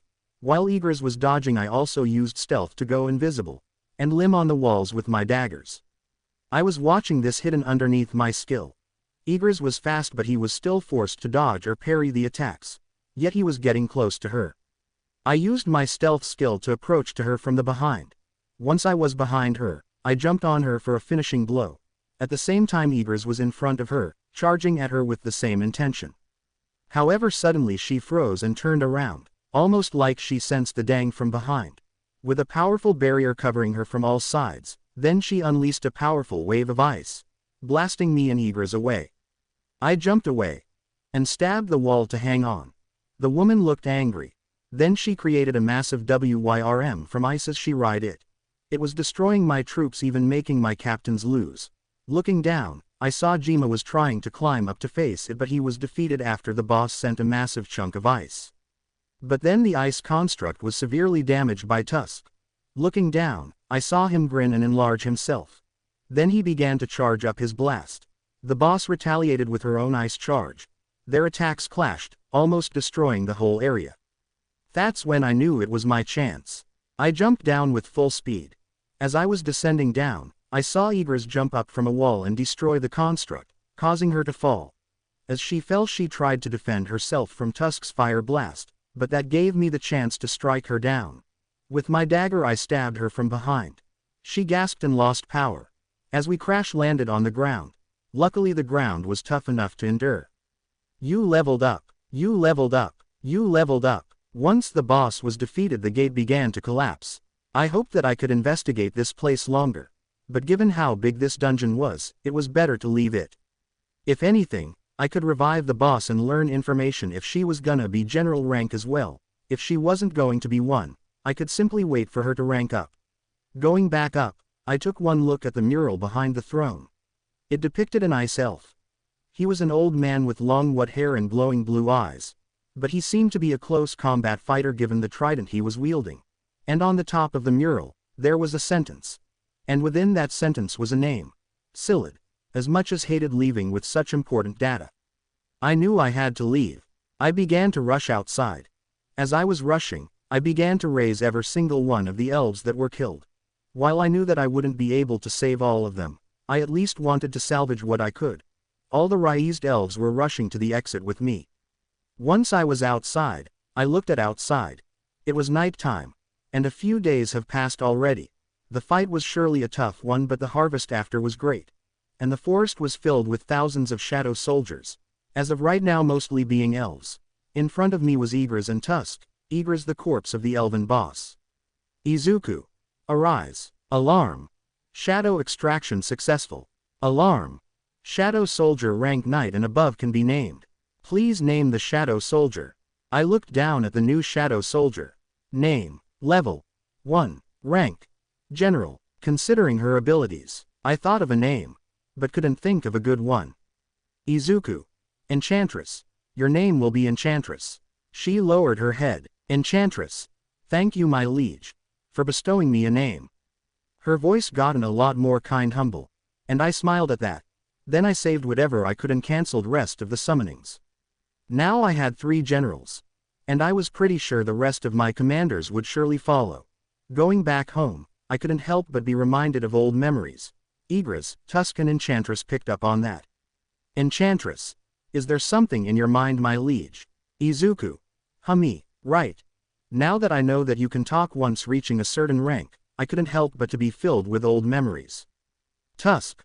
What kind of memories, my lord? Izuku. Like the times I first met all of you, especially you, Igris. I couldn't say for sure given his mask, but I guess Igris just chuckled thinking about it. Izuku. I must say, back then, the way I beat you was rather dirty, so I apologize for that. Hopefully you are not salty about that. Hearing this, Igris's eyes went wide. But then he took off his helmet and smiled. Igris. As much as I hate to admit, fairness isn't given a fight between warriors. I was trying to kill you, my liege. Your options were to either beat me or die. So given the situation, you did what you had to do, survive. I cannot deny that, Izuku. Yet when I dropped my dagger to fight you hand to hand, you were willing to fight me on equal terms, only to beat me again. Igris. Tenacity is still a skill, my liege. And so is territorial awareness. That's what I learned when I was fighting you. Despite knowing that the gauntlet was on the throne, I still unintentionally allowed you to use it against me. As far as I am concerned, you have beaten me. Izuku. Glad to know you do not hold a grudge. Honestly, I am still not sure if I can take you on in a sword fight. Hearing this, Igris just kneeled, with almost teary eyes. Igris. It is beyond a privilege to hear you utter such words towards my skills, my liege. I am truly honored. Seeing this, Izuku just laughed. Izuku. I guess Eri will be excited when she sees that Uncle Igris can now talk. Igris smiled, thinking about her possible reaction. Izuku. How about you, Tusk? Remember the time you met Eri? You had such an ego back when I defeated you. Not only you were a lot more powerful, you were also far more humble. Tusk only began to sweat drop as he remembered. Tusk. My pride has been sharpened with wisdom and humility, my lord. And thanks to you I am only growing stronger. I will continue to grow stronger for you. Izuku. Oh yeah, what about Eri then? Tusk only gulped and smiled. Tusk. I will make sure to treat the young lady with greatness, my liege. Izuku. Relax. She sees all of you as her uncles. She is even fine being around Forger, her former tormentor. You are fine. Tusk. I see. Then would you permit me to tell the young lady about our great deeds and stories of glory, my liege? Izuku. Sure thing. Make sure to watch TV with her every now and then. Given you are a mage, it might be inspiring. Tusk. Of course, my liege. Enchantress. My liege, please excuse my rudeness. As new as I am not familiar with this person called Eri. Izuku. Don't worry, you just joined. I plan to make sure you meet with my family. Speaking of them, Eri is my daughter. So far, she sees the rest of my Shadow Army commanders as uncles, so I am sure she will be thrilled to have an aunt. Once arriving home, I entered with a grin. Once I did, I saw everyone turn to me, and the moment they did, they looked at me in surprise and happiness. Izuku. Mom, Eri Kota, Shino, Jin-ah, Song-yi, I am home. All. Jin-kun, Oppa, Jin-woo, Papa, big bro. You are back. Eri and Kota run up to my leg immediately as Jin-ah, Song-yi and Shino walked up to me with joy. Mom was behind them with teary eyes. Song-yi. You have been gone for days. Izuku. I know. 4 days maybe. That gate was a large one. Shino. But I guess you defeated everything in it. Izuku. I did. Gained a lot too. Jin-ah. Like what? More new Pokemons. Hearing this I just sighed. Izuku.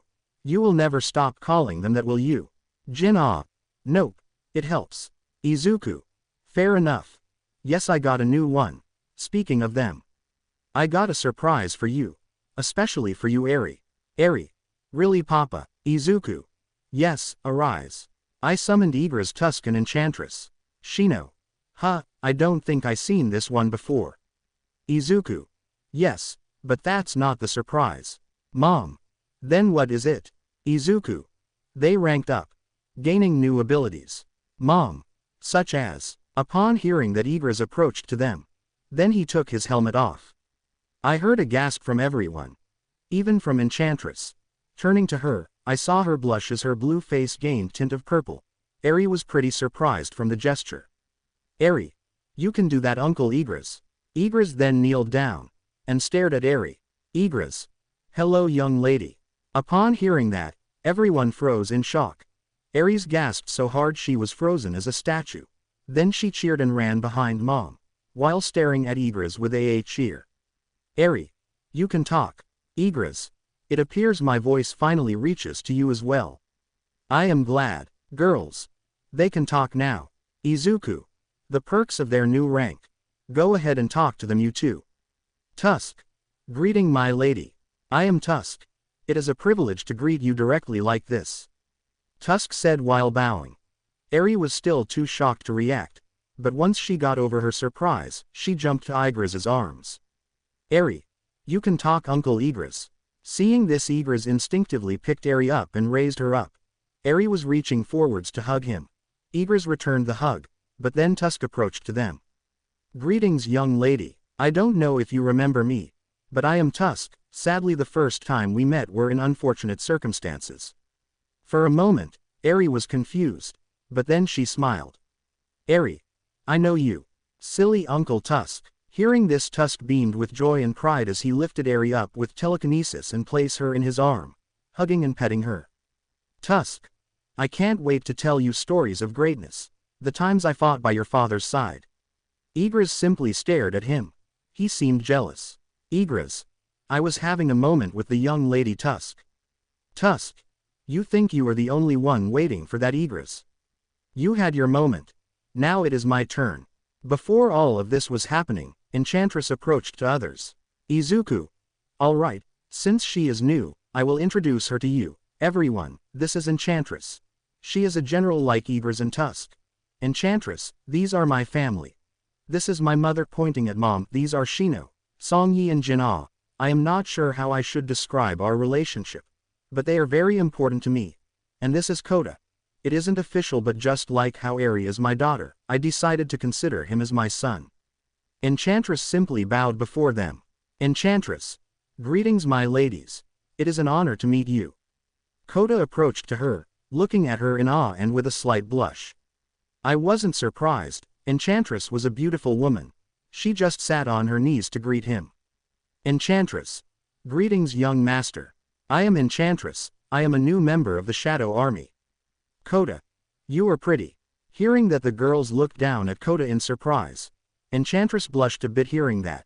She hugged Kota, burying his head between her breasts. Enchantress.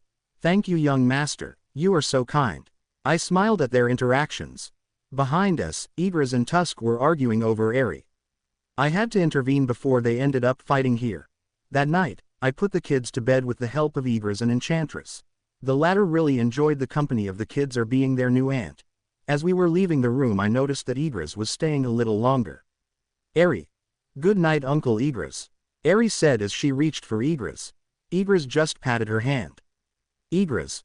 Good night, young lady. When he left the room, I confronted him. Izuku.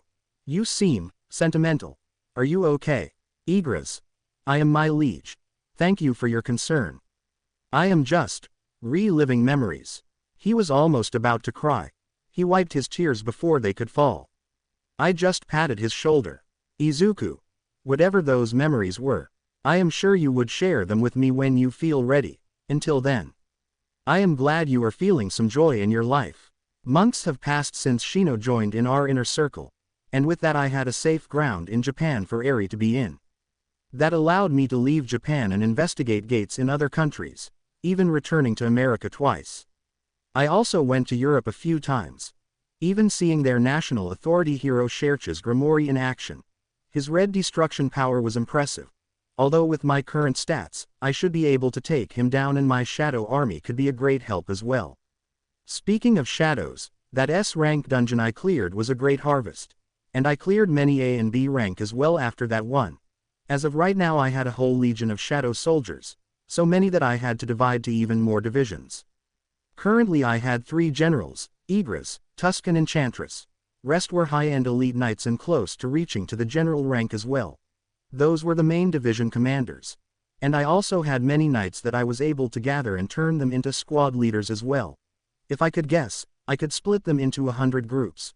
With my commanders commanding 10 divisions each made out of multiple squads, and with each squad made out of elites and regular infantry. I often spent time with Shino and Kota together. I helped Kota with his hatred of heroes. I thought of resurrecting his parents to give him a final goodbye. But he was only a little boy, and revealing that ability to anyone, yet alone a kid, would be bad. But at least he was happy with Shino looking after him. He even started to look up to her like a mother. Speaking of Shino, she found a job in UA as a rescue operation instructor. Apparently, their former rescue specialist, a pro named 13, was found dead. Since Shino had a lot of experience with rescue in disaster situations, they hired her. I was happy for her. She said that she also got along with a pro hero named Midnight, but that was the school both Izumi and Katsumi were most likely planning on attending. I am not sure how that encounter will turn out, but I was going to cross that bridge when it arrived. Right now I was on my way to a gate as I got a call from Shino. Izuku. Hi Shino. Shino. Hey Jin. How are you doing? Izuku. Good. You. Shino. Also good. You know the entrance exam for UA is tomorrow, right? Izuku. I am aware. Shino. And would you look at that, among the applicants, there is a girl that looks like you. Her name even matches the name you told me about. What's her name again? Izuya. Izuka. Oh right, Izumi M. Bakugo. She sounded really sarcastic. Shino. You know, you are really running out of excuses to meet your old family, and it is only gonna get worse for me. Izuku. Why, Shino? Why do you think? Since you never revealed yourself, I can only guess she thinks you are gone. How awkward do you think I will be around her, knowing that not only her brother is alive, but I also slept with him regularly? I paused and blushed for a moment. Izuku. That is mostly on you. Shino. Oh, you weren't complaining when I woke you up with a blowjob the other day, mister. I blushed harder thinking about it. Izuku. What do you want? Shino. Can you at least come and watch her performance? Izuku. And exactly how am I gonna do that? Are you gonna ask the teachers to let me observe? Shino. Says the guy who can go invisible. Hearing that I chuckled. Izuku. Fine, I will observe from distance. Can't say that I am not curious. I said, I haven't kept tabs on her training with All Might, but I figured that she should have OFA by the exam. Might as well see what she can do with it. Next day, I arrived to the UA campus. There I saw thousands of people willing to take the UA entrance exam. I could guess that there were as many people as my shadows, but my focus was on Izumi and Katsumi. After some time, I was able to find them. Then I followed them. At first they took the written exam. I simply waited the practical test. Sadly they were assigned to different training grounds. While knew which training ground they were going to be, I still wanted to watch them at the same time. Izuku. Oh fuck it, I guess my fatigue has to tank for now. I decided to watch them at the same time by constantly switching positions. At this point I had plenty of mana to sustain my phantom, so that wasn't a problem. As the practical exam began, I continuously switched positions. Both Izumi and Katsumi were destroying robots while saving examinees in danger. Katsumi was doing it more so by destroying robots that were sneaking onto them, while Izumi was doing so by rescuing them from the rubbles and leading them to safety. This whole time Mia had a kind and a bright smile, while Katsumi had a confident one. I smiled watching them. As the exam progressed, I saw a giant robot appear in both exam areas. I saw Katsumi battle it by herself while everyone ran away. I watched intensely as she completely destroyed it. It was a hard fight for her, but she pulled it off. Then I went to see what Izumi did. Only to see a destroyed giant robot. She was sitting on the ground with an old woman next to her. She was smiling sheepishly. I chuckled seeing her like this. I was satisfied with their progress. So I decided to leave. While leaving, my elite shadows appeared. Igras. You seem to be in a good mood, my liege. Izuku. I am proud. Mia and Sumi are taking their first step on the path of heroes. So, I am in a good mood. I said with a smirk as I looked at my current commanders. Tank. Level 31. Rank. Elite Knight. War Runner. Level 33. Rank. Elite Knight. Jima. Level 37. Rank. Elite Knight. Forger. Level 33. Rank. Elite Knight. Magnet. Level 32. Rank. Elite Knight. Iron. Level 34. Rank. Elite Knight. Fenrir. Level 37. Rank. Elite Knight. Enchantress. Level 7. Rank. General. Tusk. Level 16. Rank. General. Igras. Level 38. Rank. General. Later. Shino. Hey Jin. Have you seen her performance? Izuku. Oh, I watched her performance alright. Both her and Katsumi. They're going to be great heroes one day. Shino. You don't say. I can't wait to see them in class then. Third Pav. Weeks have passed since the entrance exam. The UA students already got enrolled in the classes. That allowed Shino to personally meet with Izumi and Katsumi, and she was immediately blown away once she saw just what kind of angel Izumi was. From up close, she had both the looks and the personality. She was gorgeous with a cute face and huge chests. She was also unbelievably kind and bubbly. One time she brought Kota and she spent hours playing with him. She even thought of bringing Eri with her, but that could prove to be awkward later. Katsumi, her adopted sister on the other hand, was the cool big sister. She was equally sexy with huge assets as well. But compared to Izumi, she had a more explosive personality. Usually she was calm and cool, but when she was angered, like a bit too often, she exploded on people, only for Izumi to try and calm her down. However, the situation began to change as Izuku got a phone call from Shino. Izuku. Pav. Shino. Jin, you need to come to the preschool. Right now. Izuku. What happened? Shino. I can't tell you on phone. Just come here, please. Given her tone, she sounded worried, so I didn't ask questions. I quickly arrived to the school in my phantom form. That allowed me to sneak in and understand what's going on better. Once in teacher's room, I saw Shino sitting nervously with several other people that seemed to be heroes. One was a woman with a dominatrix outfit, another man with a black jumpsuit and a large scarf around his neck with yellow goggles. He looked like a homeless person than a hero really. And there was a man with suit and a coat, holding a detective's badge. And finally there was a small mouse-like animal. I chuckled seeing this. Those heroes were clearly here for me, and they seemed like they were able to make Shino talk and at least got them to meet me. Honestly, couldn't even blame her. Staring at them with my eye of wisdom, I saw their quirks. The black-haired hobo had a quirk that deactivated quirks, interesting. I doubted that it could block the system though. And the woman had a quirk that put people to sleep. She also looked familiar for some reason. And the detective had a lie detection quirk. Surely this was just an interrogation rather than a capture. I decided to humor them for now. So deactivate me skill and reveal my presence. Izuku. Well. Suddenly all heads jerked to where I stood. I was just there, wearing a hoodie with a face mask. The man with the jumpsuit got on his guard upon seeing me. Shino, upon seeing me, relaxed a bit. Izuku. It appears some explaining is due. Shino. Jin-kun. I am sorry. Izuku. Don't be. Let me guess, you finally managed to track Eri. Shino. Kayama did. She helped me pick up Eri once, while you were away. I slipped up. I am sorry. Izuku. I see. Don't be sorry. I frankly expected my cover to be blown ever since I adopted Eri. I am disappointed that it took you this long. So, you are the Reaper. I am Nezu, the headmaster of UA. I sat in front of him. Izuku. Though I have some educated guesses, I am curious to how you managed to track Eri. Was it Overhaul's lackeys? They said nothing. You seem awfully relaxed for someone who just got busted. Izuku. Because I know that this is a negotiation rather than an arrest. Question mark. 2. What makes you think that? Izuku. You are at least one national authority hero short of gathering a proper strike squad against me, not to mention we are in a kindergarten. I highly doubt this is a place you would like to start a fight. Against me nonetheless. Nezu. True, I am here to talk. However, this is an unofficial talk, Mr. Reaper. Izuku. I see. Well, that's good and all, but frankly this is not a place for that.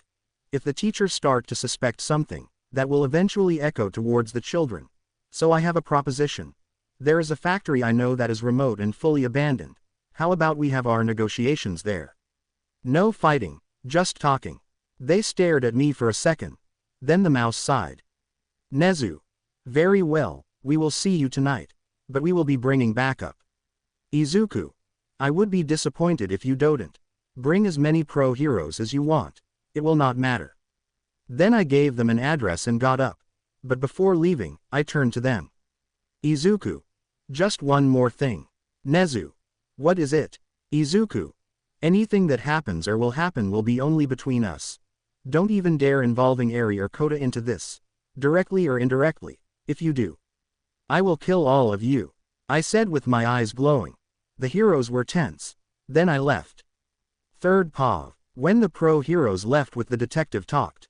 Sir, was this a good idea? Nezu. Naomasa-san, we weren't in a position to fight to begin with. And we also know where his daughter is. And given our current situation, I wish not to make an enemy of him. You still didn't explain why you don't want us to arrest him yet. Nezu. Sadly, that is above your pay grade, Eraserhead. He didn't seem hostile towards us, so I believe we will be able to meet him tonight. Frankly, I also don't want to involve children in this, so we will take up on his proposition. Shino said nothing. This entire time, she just listened in shame, thinking that she failed Izuku. Elsewhere later the day, in the headquarters of the HPSC, Endeavor spoke with the chairman of the board, Shigeo Matsumoto. Next to him was the pro-hero Hawks. Shigeo. Reaper had been found. Endeavor. According to Nezu, he is. With the arrest of the remaining members of the Shihasaikai, information about the missing granddaughter of their former boss was uncovered. One that seemingly disappeared with Reaper after he killed Overhaul. While the child was deemed lost, it was the pro-hero Midnight that was able to identify the girl and her location. Shigeo. I see. What information we have about the girl? Agent. There is, sir. An agent began to speak. Hawks.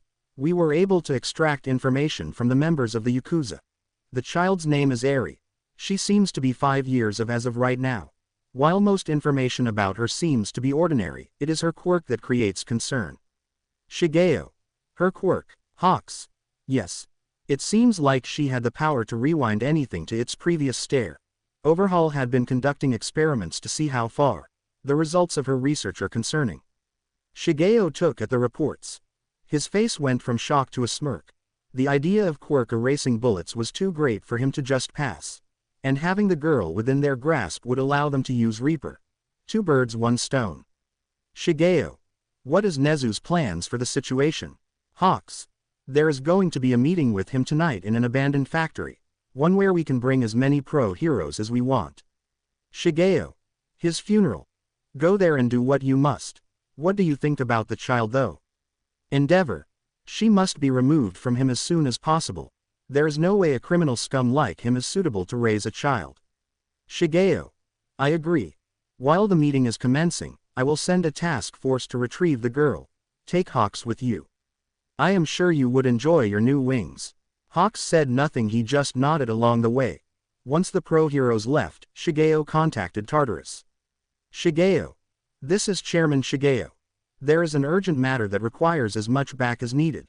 There is a prisoner that needs to be released. Warden. Very well. Nighttime, Izuku's paw. I left Enchantress and Igris with the kids. I know that All Might is nowhere near his full power anymore and rest of the heroes won't be as good. So I didn't needed their help. To me it would be better if they are looking after the kids. Tusk and the rest should be enough. Not only that, the 10 reserved shadows assigned to guard the kids for emergencies are also present. So they should be fine. I prepared a basic set of furniture and lighting that only illuminated the main sitting area. I figured that pro-heroes could hide themselves in the shadows as a means on goodwill. But that would only be their downfall, as my shadows were also lurking there. While I was waiting, I saw the large gate open and pro-heroes entered. I saw Nezu with the previous heroes along with All Might, and 9 other heroes. I could only guess that those were the top 10 heroes of the country. One of them was familiar. He was a pro-hero I encountered with a fire quirk. I didn't remember his rank, but I did remember his face. Next to him was a man in a yellow hero suit with metallic wings. I used the Eye of Wisdom on him, only to see 2 quirks. One was a quirk called Fierce Wings, and his other quirk was called Steel. At first, I thought that AFO was involved in this, but that seemed too convenient. The other option was that he was given a rune stone. I looked at the other heroes. They were all decent as well, but they weren't as powerful as the top 3 heroes. Honestly, I was a bit disappointed looking at this lineup. All Might is surely doing most of the work despite his injuries. Once Chloe's, Nezu and All Might sat in front of me, and Shino sat between us. Heroes were surrounding me. Nezu. So Mr. Reaper, would you be open to sharing us your name? Izuku. I believe you were not expecting me to answer that. Nezu. No, but it is just politeness. Izuku. Just call me Reaper for now. Nezu. Very well. We have been trying to track you ever since you caused that incident in US. But only now we found you thanks to your connections to that little girl. How did you even encounter her? Izuku. I was patrolling, I suppose it was just luck. Nezu. But you decided to adopt her after you saved her. Izuku. Correct, Nezu. And your decision to adopt her. Izuku. It was something I made consciously. You could say that I felt her importance. The system told me to rescue her and even rewarded me. I still don't know why she was important, but at this point, I didn't care. She was my daughter. Nezu. Still, staying in Japan was quite the questionable move from your end. Izuku. Eri couldn't speak another language. And I wanted an healthy environment for her to grow up in. The risk of exposure was well expected, and I don't regret it. Nezu. I see. It seems like you surely care for her. That's good to know. Izuku. Are there any other questions? Nezu. Oh, we have plenty. For starters, your powers. You seem to be possessing multiple quirks. Izuku. No comment on that. Nezu. I see. Then what about your goal here? Izuku. Doing what? Nezu. What are you expecting to gain from doing what you are doing? What are you trying to accomplish? Izuku. I have a goal, all right. A mission perhaps. Nezu. What is it? Izuku. I can't say. Nezu. Can't or want? Izuku. Both. You can say I signed an NDA, and cannot disclose my mission without proper permission. Nezu. So you are working under someone. Izuku. No comments on that either. Nezu. You surely like your secrets. I am afraid we may not be able to communicate well if this goes on. Izuku. I am aware. However, there are secrets that I cannot reveal. Nezu. What about Sosaki? Izuku. I would recommend that you leave her out of this. You can assume that her purpose here is to be a mediator between you and me. Nezu. Very well. Let's see if we can come to the same middle ground. Back at Shino's home, Kota and Eri were watching TV with Igris. Although at the time for their bedtime was close. But Eri and Kota were able to convince Igris to watch just one more short cartoon. Igris allowed it because both had already finished their homework and would get good scores. Right now they were both sitting on his lap. Given his huge body, there was enough space. Inside the kitchen, Enchantress was preparing snacks for the kids. She always enjoyed spoiling the kids. She arrived to the living room with cold desserts and warm milk for the kids. Seeing this, both Eri and Kota cheered seeing the desserts. As they were watching TV and enjoying themselves, Igris and Enchantress heard cars pulling up. Igris got up, making the kids confused. Then the door got knocked. Eri and Kota looked at the adult shadows. Eri. Is Papa back, Uncle Igris? Igris. I don't think so, young lady. Then the kids looked from the window to see large cop cars and trucks outside. That caused Igris and Enchantress to be vigilant. Igris. Young lady, we must call your father. The factory third POV. As the negotiations were continuing on, suddenly Izuku received a phone call. At the same time, Shino also got one. This got everyone's attention. Izuku's face suddenly got a lot more serious. Because to him this could only meant one thing. Suddenly Hawk's eyes went wide as he also thought the same thing as Izuku did. Nezu. Mr. Reaper. Without listening to them, Izuku answered the call. Only to hear Eri's voice. Eri. Papa, there are people outside. Hearing this, his eyes immediately went wide. He knew that his number 1 and 3 shadows were with them, but that didn't stop him from feeling on edge. Izuku. Eri. What happened? Eri. There are scary people with police cars outside. They said they were here for me. Hearing this, both Izuku and Shino's blood ran cold. Shino slowly looked at Nezu and the heroes, who looked confused and horrified. Izuku. Eri. Snowball, can you tell us what are they wearing? Eri. They look like the mean guys from that spy movie. Hearing this, Izuku's eyes went wide. Before he could say something, they all heard gunshots and what could be blade slashes. Then Izuku sensed movement from the shadows within Eri and Kota. Even though only seconds have passed, it felt like years. Then the booming voice of Igris spoke. Igris. My liege, the current threats are neutralized. We will stand vigilant. Hearing all that, the blood drained from Nezu's face. Before anyone could react, they all felt a vicious bloodlust from Izuku. He slowly turned to Nezu and the pro-heroes. Pure rage was leaking from him. Izuku. We had a deal, Nezu. Nezu. Reaper, I can assure this wasn't us. I didn't order this. Before Reaper could say more, Endeavor spoke. Endeavor. And exactly what were you expecting, Reaper? Do you think we would let a child be in the custody of someone as dangerous as you? Do you know the amount of blood in your hands? What makes you even think you are suited to be a father? Nezu looked at Endeavor in shock and horror. Endeavor. Endeavor, what have you done? Izuku. So it was you. Realizing that he was about to something, Aizawa tried to activate his quirk. But Izuku moved too quickly and grabbed Endeavor from the face, ready to crush him. Midnight tried to knock him out with her quirk.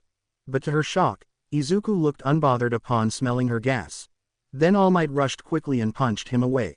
Endeavor was free for now. Izuku, however, was able to block the punch and landed back safely. Izuku. He is certainly much weaker, all right. Nothing compared to the other National Authority heroes. Hearing the commotion, rest of the heroes waiting on standby showed themselves, ready to apprehend him. Izuku. So this is how you repay my trust. Hero 1. As if we would trust a villain like you, Reaper. Izuku just glared at him. Izuku. Nezu, All Might. Endeavor dies tonight. However, I do not wish to kill you. So you either stay out of it, or share his fate. Hearing this, many pro-heroes protested. Hero 2. Who are you to make such demands, villain? Hero 3. We won't let you. Hero 4. As heroes, it is our job to take you down. Izuku said nothing. He just used his telekinesis to put Shino away. Shino was able to grab Nezu right in time too, so they were on a corner. Aizawa tried to cancel his telekinesis quirk, but he failed. His eyes went wide in confusion and shock. Izuku. All Might. All Might. Look, I agree that he fucked up here. But I can't let you kill him. If anything, I have to stand up for my fellow heroes. Izuku. So it is on principle. Very well. No hard feelings for what I am about to do then. All Might. As you said, no hard feelings. Upon saying that, I activated my domain, releasing my shadows. For every hero there were 3 of them, including all of my knights. Hero 1. What the hell? Hero 2. Ambush. Suddenly it was all chaos. The top heroes all attacked Izuku, but his high-ranking shadows stopped them. All Might charged at Izuku. But Izuku was faster. He grabbed All Might and jumped away to the woods, leaving the other heroes to deal with the shadows, and they were in for a brutal fight. Shadow Army engaged the heroes in brutal efficiency. Even though 2 of the generals weren't there, it didn't matter to them. Tusk, along with the rest of the commanders, were more than enough to deal with the top heroes. Endeavor tried to blast the shadows in front of them, only to be blocked by a barrier. He and Hawks turned to see Tusk with a grin. Tusk. Human, did you really think you will get away with putting the little lady in harm's way? Quote. They paused as hearing the shadow soldier talk to them, indicating that it was sentient. Tusk. I am going to enjoy this. When the 2 engaged to him, thus didn't even flinch. He just smirked and sent a wave of explosion in their way, causing them to move away in panic. It was really sudden and so fast that they barely dodged it. But sadly for them, Tusk was only getting started. At the same time, in the midst of the fight, Shino managed to rush in and grab Midnight. Midnight. Shino. Shino. This is the worst battlefield for you, Nimari. You need to come with me. While the other heroes were fighting, one pro-hero gigantified herself to deal more damage to the shadows. But that led to her downfall, as she made herself an easier target for Forger. Before she could stomp more soldiers, massive pillars impaled her legs. She screamed in pain as she was pinned down instantly. That made her an easy target for the long-range attacks. Archers, especially the Knight class ones, brought her down quickly. She tried to cover herself from the onslaught of their long-range attacks. A hero with a wood-themed suit and arms shaped like tree branches tried to help her. He caught her gently, but she was still out cold and bleeding. She also shrank back to her normal size. Then he attacked Forger. Forger sent him sharp pillars from the ground. The pro was dodging them. But Forger was leading him to a trap.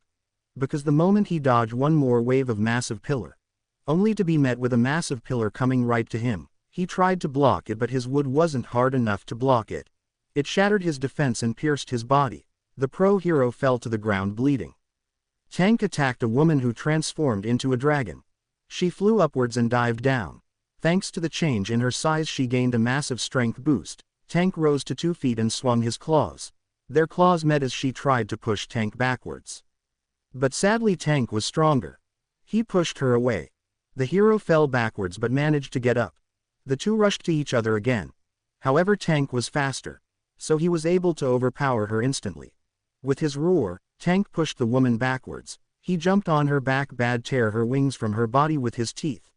The woman screamed in pain. After Tank tore both of them out, she shrank down to her original form. Laying on the ground with her back bleeding a lot. Tank loomed over her, casting a shadow on her body, then with a powerful swing, he sent her to a wall, knocking her out cold. War Runner was done blasting a man with blonde hair, black leather clothes and speakers on his clothes. He also had a sound quirk. But War Runner was superior on that end. But now he was being attacked by a humanoid orca in a business suit. He sent him a sound attack, but the orca blocked it with his own sound waves. War Runner's face twitched in annoyance and anger. The orca then jumped to beat but him. Blocked it with his arm, creating a shockwave. While the orca had impressive soundwave abilities, War Runner outclassed him in every aspect of combat. They once again exchanged sound waves, but this time War Runner put his back to it and overpowered him. Then he charged at him with blinding speed. He swung his axe downward. Orca tried to jump back but the axe landed on his chest, almost cutting him in two. Orca cried in pain. Then War Runner turned around and hit him with his back legs, sending him flying. Jima on the other hand was fighting a woman with bunny ears and rabbit-like attributes. And she was a strong and a fast one, at least among the heroes. She was fast and agile with her legs. But Jima, despite in his small form and out of his element, was still able to catch up with her. He swung his tridents, only for the pro hero to dive down and try to spin kick him. Jima was able to block it with his tail. He swung his tail but the pro hero was able to jump above to dodge that. Then the said woman tried to hit him with an axe kick. Jima blocked it with his tridents. Then he launched her upwards. The hero used that to his advantage and kicked the air to flew herself to even higher altitudes. Then she dashed down full speed. Jima smirked and one by one threw his trident at her. Hero was able to dodge it but barely. It left a cut on her. She was descending down with a powerful kick. But Jima was hiding his true power. As she positioned her leg to stomp Jima, the shadow soldier suddenly gigantified itself to his full size and thrusted the other trident upwards, chopping off the leg she was going to hit him with. Then with his free hand, he grabbed the other leg and slammed her to the ground as if she was a toy. It left a massive crater in her in the center, completely defeated and possibly dead. Fenrir was having a good time. He swung down at the hero that tried to restrain him. He was wearing jeans that were made out of metallic fibers, but sadly for him, Fenrir was agile enough to move around them easily. Not only that, he also covered the ground in ice, making it hard for Hero to balance while he himself hold proper ground thanks to his claws. So it was easy for him. After he took out the hero, he was jumped by a ninja that seemed like he could disappear. But Fenrir was able to track him by his scent. So when smelled him on the left, he swung that way but to his surprise he missed. Suddenly a leg appeared from the left and swung at him. He dodged it easily but the legs then disappeared again. Or more like it shrank. Fenrir rushed forward, swinging his claws again. But sadly he was missing his seemingly invisible target. He jumped back to study his opponent. It was then when another hero tried to attack him. Fenrir easily took him out and tossed him away. That would have killed him had it not been for the hero he was originally fighting to save the other hero. But that led him to reveal his trick. Because Fenrir saw his arm seemingly shoot towards the defeated hero and grab him. And he was also able to see the threads connecting the hand and the body. Realizing the situation, he smirked and rushed at him. The hero folded his body so thin that it was invisible to naked eye. But to Fenrir it didn't matter. He used his ice breath and blasted a wave of cold and ice every direction. This wave caused severe damage on the hero as his left leg break apart due to cold. He got up shaking in pain and cold. Fenrir then take him out with a single swing. Iron rushed through several heroes with his shield and just knocked them away like a truck. As he was rushing, his shield charge was blocked by another hero with shields. The hero was able to stop him in his tracks. Iron jumped back and rushed at him. This time he raised his halberd up and swung at him. The pro hero put layers of shields to block it. Iron was able to break through them. But as soon as he broke the shields, the hero was able to make new shields and tried to hit Iron with them. But with each swing Iron was able to break them. Having enough of the continuous shield barrage, Iron activated his taunt skill to draw the heroes to him. And unfortunately for the hero, it was working. The heroes, affected with frenzy, charged at Iron with no regards of self-preservation. That included the hero with the shields as well. While both of them specialize in defense, Iron had offensive capabilities that the hero lacked. And since the hero was defenseless, Iron just slammed his massive halberd down to the hero, defeating him. Tusk was taking on Endeavor and Hawks at the same time. And despite being ganged up on at the same time, he was doing great as the second strongest shadow soldier in the army.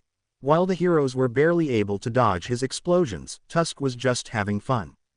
Endeavor tried to blast him with his fire, but Tusk put up a barrier between them. Then he summoned a dragon head and blasted them. Sure, Endeavor was resistant to fire, but that didn't mean he was completely heat-proof. And sadly, overheating was a problem of his. And the fire blasts of Tusk were hotter and covering larger areas. Endeavor knew he would overheat rather soon. And Hawks wasn't doing any better. While he was the faster one, he was still not able to bypass Tusk's defenses. As he was dodging the attacks of the Shadow Priest, Magnet joined the fight, making this already unfair fight even worse for the heroes. Hawk's metallic wings were the best possible matchup for Magnet. The Shadow Soldier effortlessly subdued Hawks. And when he retaliated, Magnet used the metals around to impale Hawks from his limbs. That left Tusk fight Endeavor alone, making this already unfair battle completely unwinnable. Tusk after Tusk used gravity magic and Hymn of Lethargy to completely pin down Endeavor, and began to squeeze him like a grape. The heroes were losing brutally. Surely Aizawa, Mike, and other heroes were completely defeated and pinned down, ready to be killed. Nezu watched this in absolute shock. On one hand, he now discovered the deal with Reaper's shadows. On the other hand, he was horrified to see how efficient and strong they were. Midnight was holding onto him while Shino also watched it with them on the corner. It hadn't even been long and the top heroes were already defeated and possibly dead. Shino. I think I can stop them. Midnight. You can. Nezu. How? Shino. The shadows. They are not mindless. Jin-kun once said that they were all sentient. I know some of them by name and there are shadows assigned to protect me. So I might be able to stop or at least reason with them. Midnight. Are you sure? Shino. I don't know. I never had to do something like this. Don't make me regret this. Shino rushed to the battlefield. Before Tusk could incinerate the heroes to dust, she jumped between them. Shino. Tusk, stop. Tusk. Miss Sosaki, what are you doing? Shino. Please don't kill them. Tusk.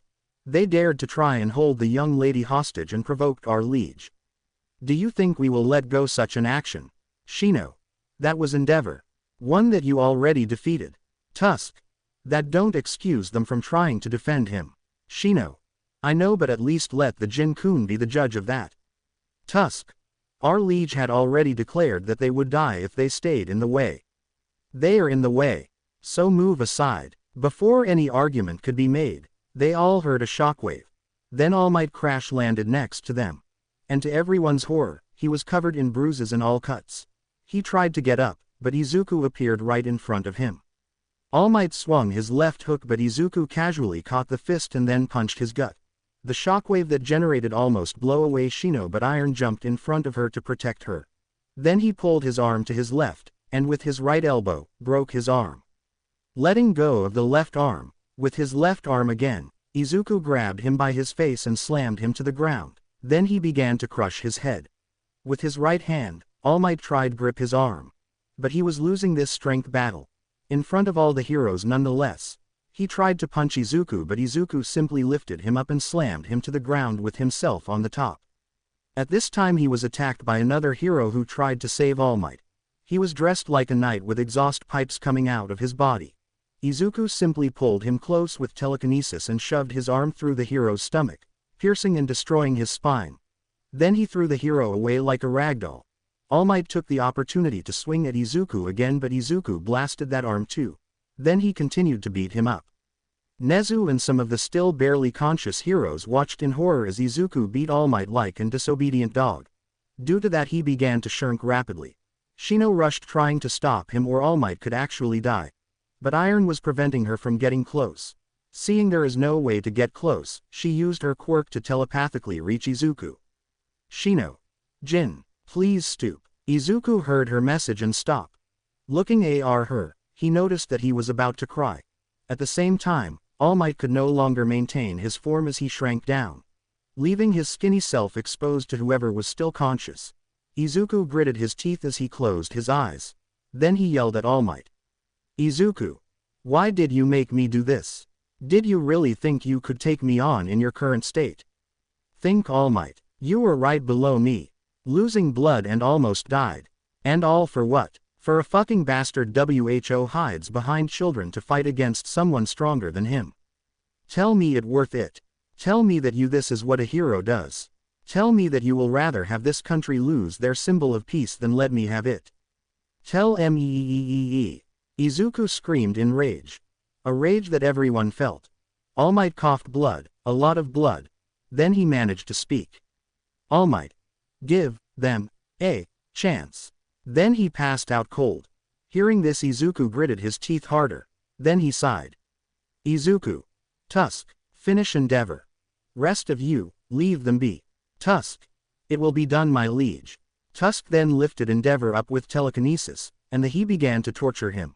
Then he charged up his fire, ready to burn the hero like charcoal, but then Hawks shouted. Hawks. Reaper, that's enough. Endeavor didn't do it. I did. Everyone froze hearing this. Hawks. I am Keigo Tagama. The pro hero Hawks. I work for the HPSC. I was the one that suggested her capture. Izuku stared at the hero. He was defeated by Magnet because of his metallic wings. But he could sense the desperation in his voice to save Endeavor. Izuku knew that he was lying. But he decided to play along. If this hero was that desperate to be the scapegoat, he didn't intend to stop him. He ordered Tusk to drop Endeavor. Endeavor fell to the ground completely unconscious. Izuku then approached to Hawks. And he whispered to his ear. Izuku. If you really wanna be the scapegoat that badly, I will allow it. Then he cut Hawks' head off, letting his body drop to the ground. Izuku grabbed his head and turned to Nezu. Izuku. Get yourselves medical attention.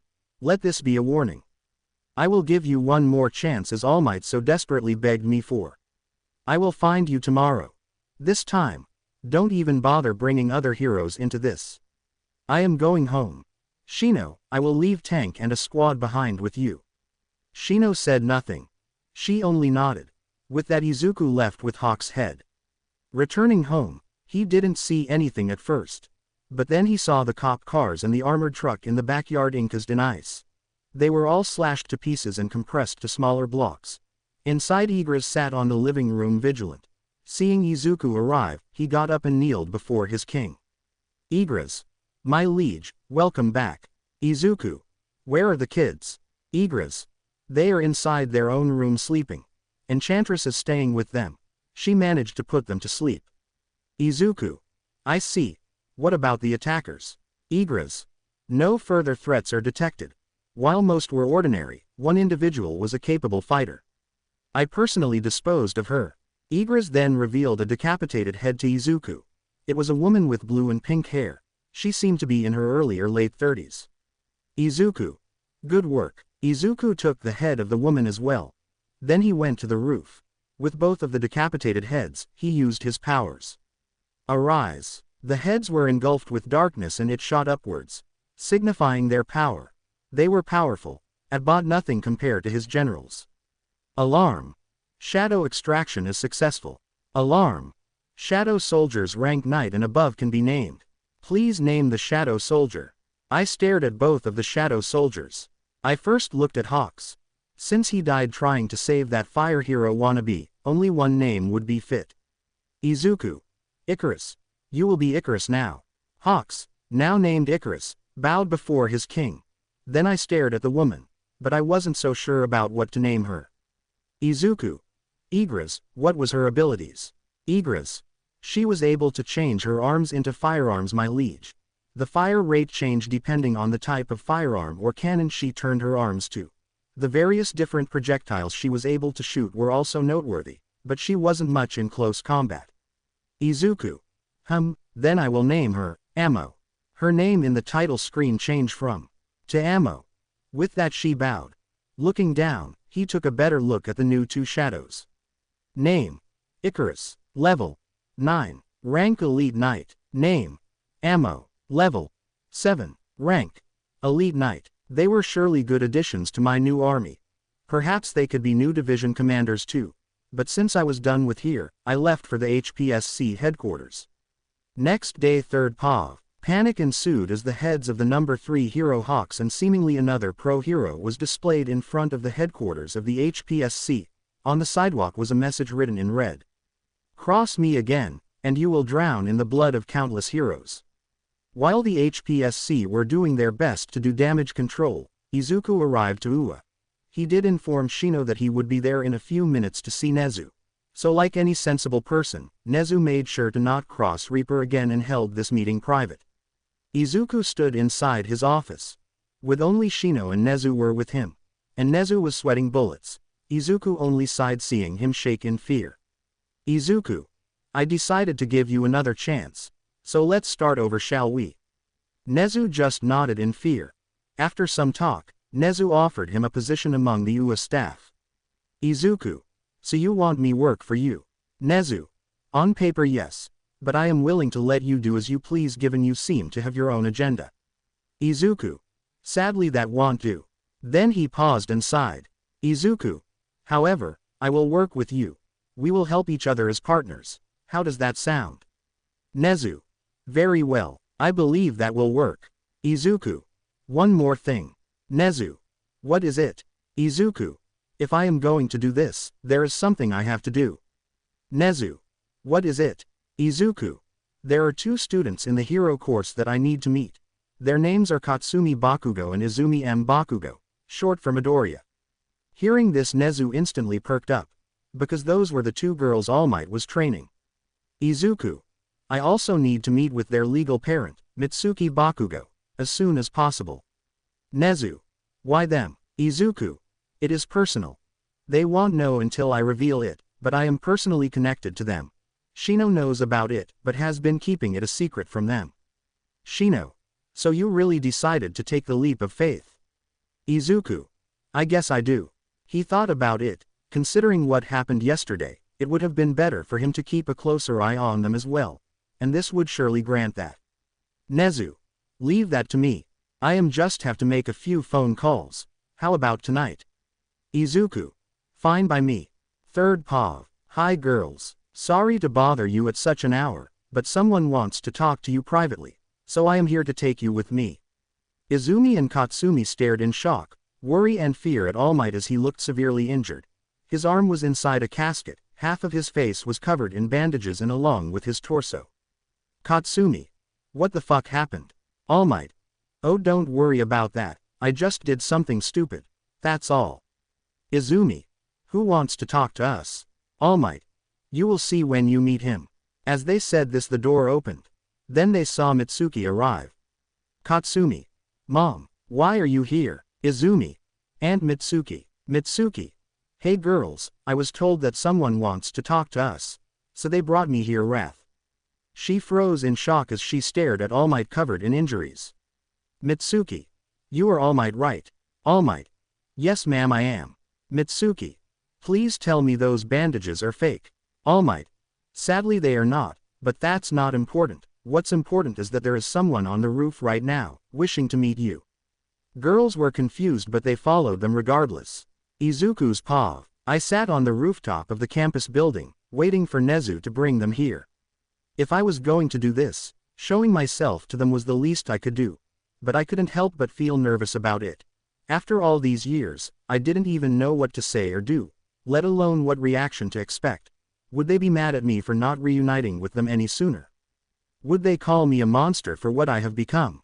I really hated uncertainties. Especially right now. But I had to at least try. Waiting was tiring, more tiring than it should. But I eventually heard the roof door open. Shino, All Might and Nezu came with Izumi, Katsumi and Aunt Mitsuki. The moment they turned to me, they had a shocked face. I at least expected that. Izumi.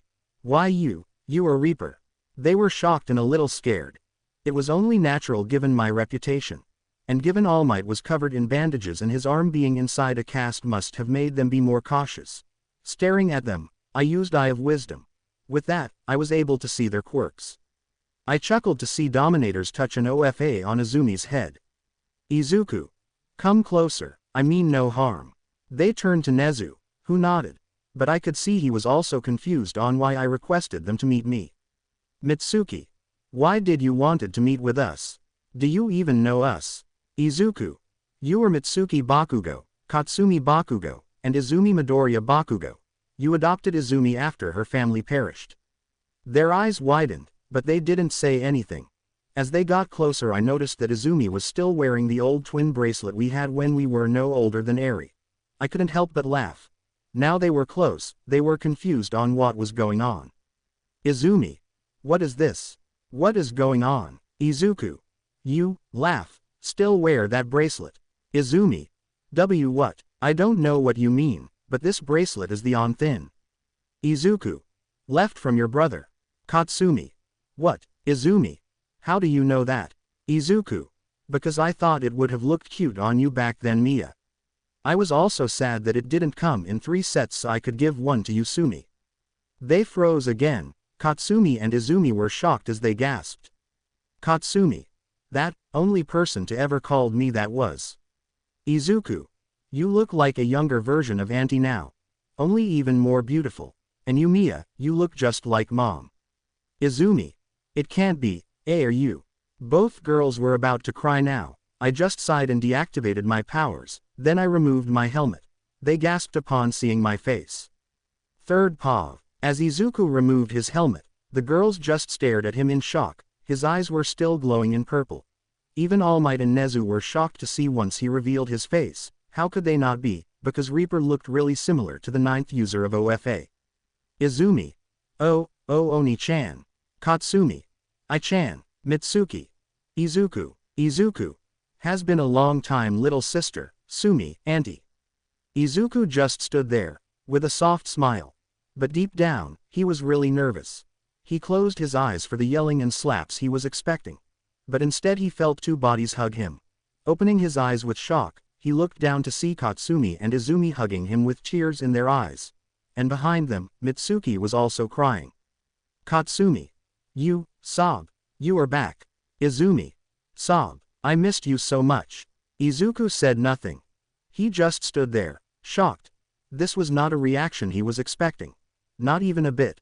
But he smiled and hugged them back. Shino just smiled and nodded. Shino. See, you were worrying for nothing. Hearing this, they turned to her with surprise. Katsumi. You knew. Izumi. You knew him. Seeing this, Izuku sighed with a smile. Izuku. We are familiar. He said that last part awkwardly. Not sure how to explain the time he had a foursome with her and the girls. Then Mitsuki approached to him and hugged him as well. Mitsuki. You have a lot of explaining to do, Mr. Izuku. I am aware. How about we get inside?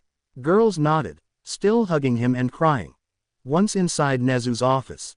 Inside, Izuku and Shino sat on one end of the couch, while Izumi, Katsumi and Mitsuki sat on the other right in front of them. Nezu and All Might were sitting on front of them. Izuku. So, I suppose starting from the beginning is the only option. Girls only nodded, hoping that they could finally get some closure about what happened 15 years ago. Izuku. The doctor we went for the quirk checkup, do you remember? Izumi. Not the doctor, but I remember, that was the last time I saw you and Mom.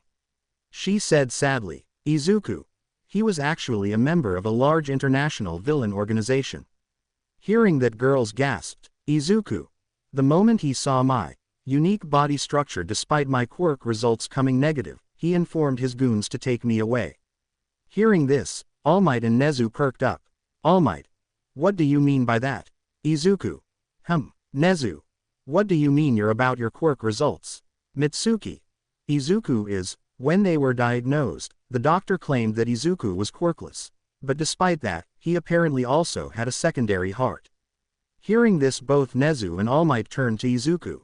All Might. I don't know about the heart, but you cannot be quirkless. Izuku. It is complicated. Anyways, after we dropped you off, we were heading towards the doctor again, only to be rammed by another car from the right. It was a larger car and it made ours roll over. Mom died on the scene, and I was abducted. Later I was taken outside of the country. I was able to escape while we were in South Korea. And rescued by a retired hero. Normally they would have tried to find my family. But the problem was that I was also suffering from amnesia. Not to mention my identity was erased. Nezu. Erased. Izuku. Remember the attack on the information center 15 years ago? More or less, that happened right after I was abducted. Hearing this, both All Might's and Nezu's eyes went wide. Nezu particularly spent sleepless nights dealing with it. Nezu. I refuse to believe those two incidences are related. Izuku.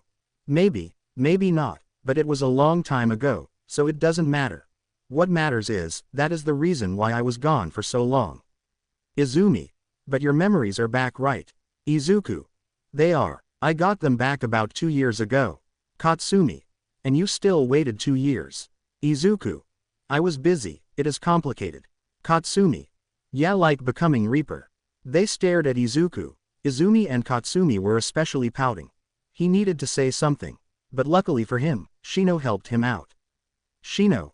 Honestly, he is not wrong. He was busy, he is still busy with a really important mission. Mitsuki. You knew he was the Reaper. Shino. I did, sometimes I wish for mine to be wiped, but sadly I can't. I am too deep in this. Mitsuki. You are helping him out with whatever he is doing. Izuku. She helps me out time to time. Shino. Well, I do look after the kids and all, and do some minor help every now and then. Like giving him information I can access and all. But that's really it. He prefers working alone anyways. Izuku. That still counts. Nezu. Still, helping out a vigilante of his caliber can ruin your career, Sosaki-san. That was a huge risk you took. Shino. I know, but honestly, after my team died, there wasn't much I could do by myself. At least I can help him with the situation in my way. And kids also enjoy spending time with each other. Izumi. Kids. Izuku. I adopted a daughter about a year ago. Hearing this, the ladies were shocked. Izumi. Are really? Izuku. Yeah, that's how they found me. Shino. And how I met him. My nephew and she was playing in the sand pool one day, and things accelerated from there too. She realized what she was saying and immediately stopped with a massive blush. Something Mitsuki easily picked up on. Mitsuki. You are just friends, right? She didn't say anything, but the things were becoming more awkward right now. Mitsuki. Well, whatever, I am glad you finally reunited with us, Izuku, but what will you do now? Izuku. I made a deal with Nezu, for the time being we are gonna be allies. Nezu. Which means he will be in the UA campus for the time being, which also includes living here. Hearing this, both Katsumi and Izumi lit up. Izuku. That wasn't the plan. Nezu. Why not? Clearly this is a good way for your family to be close to you. Izuku turned to see Katsumi and Izumi look at me with star eyes. He just sighed. Izuku. This is gonna be such a hassle. Fine, I will do that. Both girls cheered and Mitsuki gave them a thumbs up. Mitsuki. Good to have you back, Izuku. Izuku just chuckled. Izuku. I guess, good to be back. Katsumi. Wait, how are we going to introduce him to the class? Shino. We might need some preparation. Because I cannot say that all the students will react well. Izuku. Very well, I will wait. With that, the girls left the building with Shino, leaving Izuku alone with All Might and Nezu. Izuku's paw. Nezu. You should bring your daughter here. Izuku. My shadows are with her, she and Kota will be fine. Nezu. Right, your shadows. Izuku. So All Might, how is Izumi's training with OFA going so far? Hearing this, All Might immediately turned pale and stared at me in shock. Nezu also chalked on his water. All Might. Izuku. Relax. After killing that sludge villain, I followed them to make sure they were okay, that's when I heard of it. All Might. Izuku. I will keep it a secret. She is my little sister after all. Nezu. Is that how you made the connection with All Might and AFO? Izuku. Admittedly yes. Nezu. I see. All Might. That makes so much sense right now, but how did you figure out that the villain had multiple quirks? Izuku. I have an ability that allows me to see a person's abilities. All Might. Then, Izuku. I obtained this power after I heard of OFA. It is useful, but only against heroes or villains. All Might. I see. Izuku. Do they know about the AFO? All Might. No they don't. Honestly I don't want them to know. This was supposed to be my fight, not theirs. Izuku. Frankly I agree. I don't want to let either of them deal with this shit either. OFA or not, this isn't their burden. So back to my question. All Might. Right, she is so far able to use 3% of the quirk, and her control is lacking. Izuku. 3%. All Might. Above that she is feeling the pain. And goes even higher, she would injure herself. First time she used 100% she severely broke her arm. We had to bring her to Recovery Girl to fix it. Izuku. I see. Does she have a scar from that? All Might. No but that aside, her OFA is different than mine. Izuku. How come? All Might. She is producing white light around her body when she activates it. I was simply buffing up. Impressively she, with Katsumi's help, found a way to weaponize that light. Izuku. I see. That's good. Speaking of OFA, come here. All Might. What is it? Then I pulled out a potion. It was large healing potion. Izuku. Drink this. All Might. Why? Izuku. It can heal your wounds. Hearing this both All Might and Nezu laughed. And I couldn't even blame them. But then they noticed that I was serious. Slowly All Might grabbed the bottle and began to drink it. First he took a sip, waiting for something to happen. All Might. I am not feeling anything. Izuku. You need to drink everything. All Might did so. After a second he was covered with the healing aura that began to heal his wounds. I watched as some of his wounds began to heal. I was relieved to see that happen. Even Nezu was watching this with great interest, but then suddenly he grabbed his side and growled in agony. Then his body was covered with black veins that stopped the healing. I wasn't sure what was going on. Once it all stopped All Might fell onto his knees, panting for air. Nezu. Was that supposed to happen? Izuku.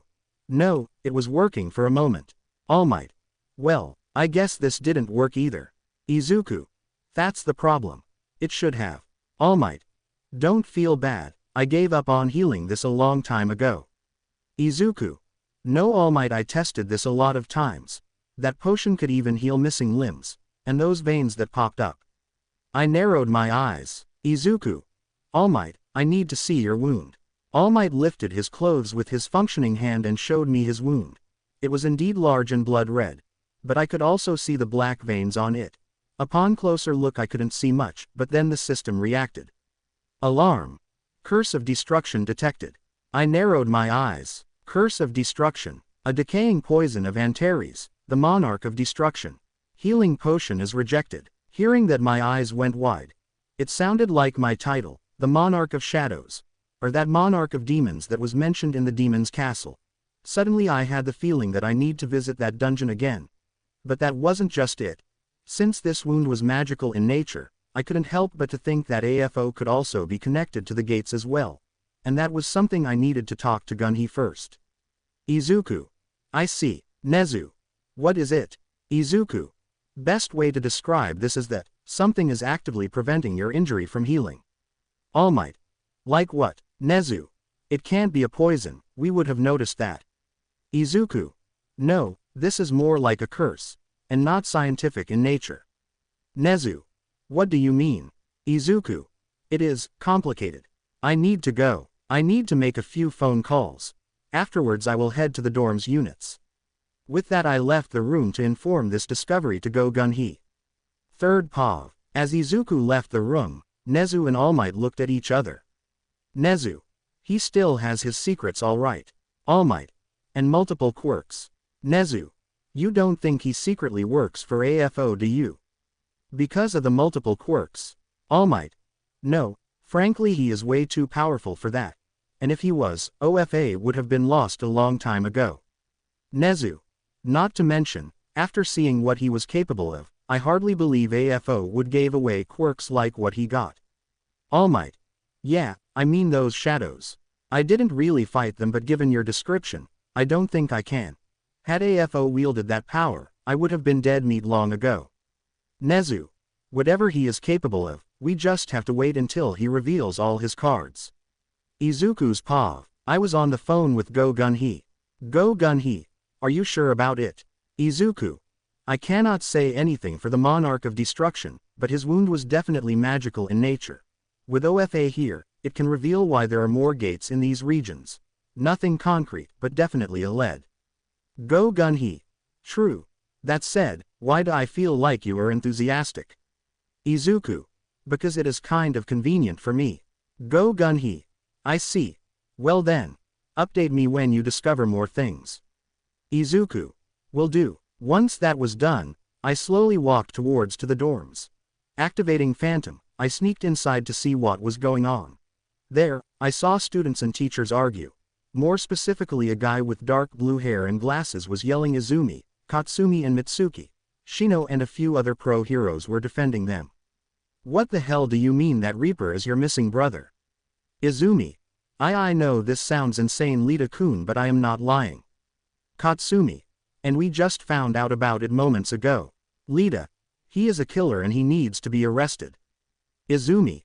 He isn't a bad person really. Question mark question mark question mark. 2. I believe her.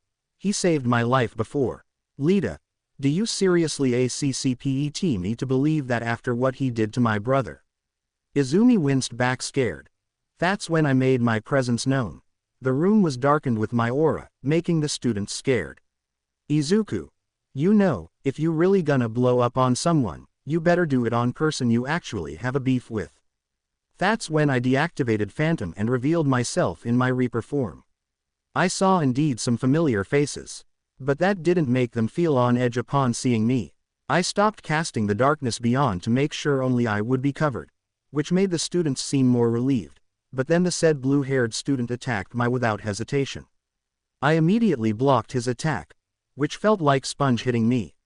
I pushed him back, but he got back up and tried to attack me again. And that's when I got a notification from the system that warned me of the killing intent present towards me. Izuku. Shit, Izumi. Lita-kun, stop. Both Katsumi and Izumi jumped in front of us to stop him. Seeing this, I immediately used ruler's authority to stop the guy in midair. He struggled to move but failed. Katsumi. Nice catch. Izumi. That's not me. Izuku. Mia, Sumi. They both turned to me, and they saw me use ruler's authority. Izuku. It is sweet of you two to jump in to protect me, but, serious, never do that again, understand? Then I activated my bloodlust to neutralize the guy. He was struck with fear and stayed low, his killing intent vanished. Then I sighed. Izuku. Look, there is no need for you to involve yourselves in my fights. No matter the reason. Speaking of fights, what's your deal? Lita. You crippled my brother. Izuku. I crippled a lot of people, you need to be more specific. Shino. He is talking about Ingenium, he was among the pro heroes from the yesterday's raid. Izuku. Oh, he was one of them. Lita. You will pay. Izuku. Oh really? Perhaps if he was more reasonable he wouldn't be in that state. Lita. What? Izuku. Oh wait, they didn't tell you why he is in that state. I said, pointing at the heroes. Mike. Look, we told you already, that wasn't our decision. What Endeavor did. Izuku. You. Then I used telekinesis on all of them, pinning them solid and crushing them. Some of them were growling in pain as they struggled to move or break free. Izuku. Should have thought about that before trying to defend him. Yesterday was supposed to be a negotiation. But you little shits couldn't accept not being the ones in control. Know this. Your seeming ignorance of Endeavors or the Hero Board's plans are the only reason why you are still alive right now. I said with venom. Everyone were taken aback, even Sumi and Mia seemed scared. Shino was pulling back some of the students so they wouldn't be doing something stupid. But then I saw Mia grab my arm. Izumi. Oh Oni-chan please. There is no need to fight. She seemed worried. And she gave me puppy eyes as well, just like how she used to look when we're little. I gave in and dropped the spell, letting them fall on the ground. Slowly the pro heroes got up panting. Question mark question mark question mark. 3. Mr. Aizawa, what is he talking about? Question mark question mark question mark. 4. What happened yesterday? While the yesterday's incident caused a havoc in the media, very little was released so the students were confused as much as worried. Because all they knew was that hundreds of heroes were hospitalized. And there was the death of Hawks. They knew that because his decapitated head was found in front of the HPSC headquarters. Izuku. You tell them. Aizawa. Why us? Izuku. Do you expect them to believe me more than you? Pro heroes looked at me for a second, then to the students. Then I saw Midnight sigh and took a deep breath. Midnight. I suppose I can explain. And it is better be truthful. Then Midnight explained them everything. Starting from how they managed to track my daughter. And find me, leading up to me offering a peaceful negotiation, only for HPSC to send out agents to take my daughter and endeavor to threaten me with taking my daughter away, and other heroes defending him while I tried to kill him. Needless to say, everyone were shocked. Especially Lita. Midnight. Honestly, he is right. Despite many of us from the raid are most likely crippled for life, we are only alive today because he realized that we were not a part of Hawk's plan, so he didn't think that we were deserving death. Ingenium included, Lita-kun. But please, do not just jump to conclusions here. The last thing we want is to make him an enemy of us, especially after witnessing what he did. Because as of right now, Hawks is dead, Endeavor is in a coma, and rest of the top heroes are all severely injured, including All Might. Izuku. Don't tell me that you were believing Hawk's words on being behind that stunt. Aizawa. Then why did you kill him if you think he was not responsible? Izuku. Because if he really wanted to be a scapegoat, who am I to stop him? I saw everyone look at me, and then some of them looked at someone that I was able to pick up on. I stared at the same person. Her hair was half red and half white, and she had a red mark on her left eye. She was just looking at me and the ground coldly. That mark got my attention. Izuku. Who is she? Shino. That's Yuki Todoroki, Endeavor's daughter. I said nothing. I simply walked towards her. Looking at her face, I stared at her face. More specifically, her scar. I knew from experience that it was not a self-inflicted scar. Yuki. Is there something wrong? I simply turned around and sat back down. Izuku. Nothing important. At least for now. Mitsuki. Izuku, are you going to keep staying in that form? I turned to Aunt Mitsuki. Mitsuki. I mean, I am sure everyone here would like to know what you really look like. Izuku. There isn't much to say. I look like Izumi, but as a male. Izumi looked at me with a blush. Everyone were staring at me with curiously. I sighed and deactivated my darkness while removing my helmet. Third POV. When Izuku removed his helmet and revealed his face, everyone stared at him. Especially the girls. Every single girl staring at him in awe, and they blushed a lot while staring at his handsome and mature face. Even Izumi and Katsumi were no exception, or the stoic Yuki. He was like his sister, all right. Just like how Izumi was considered the most gorgeous girl in the first years, Izuku was equally handsome.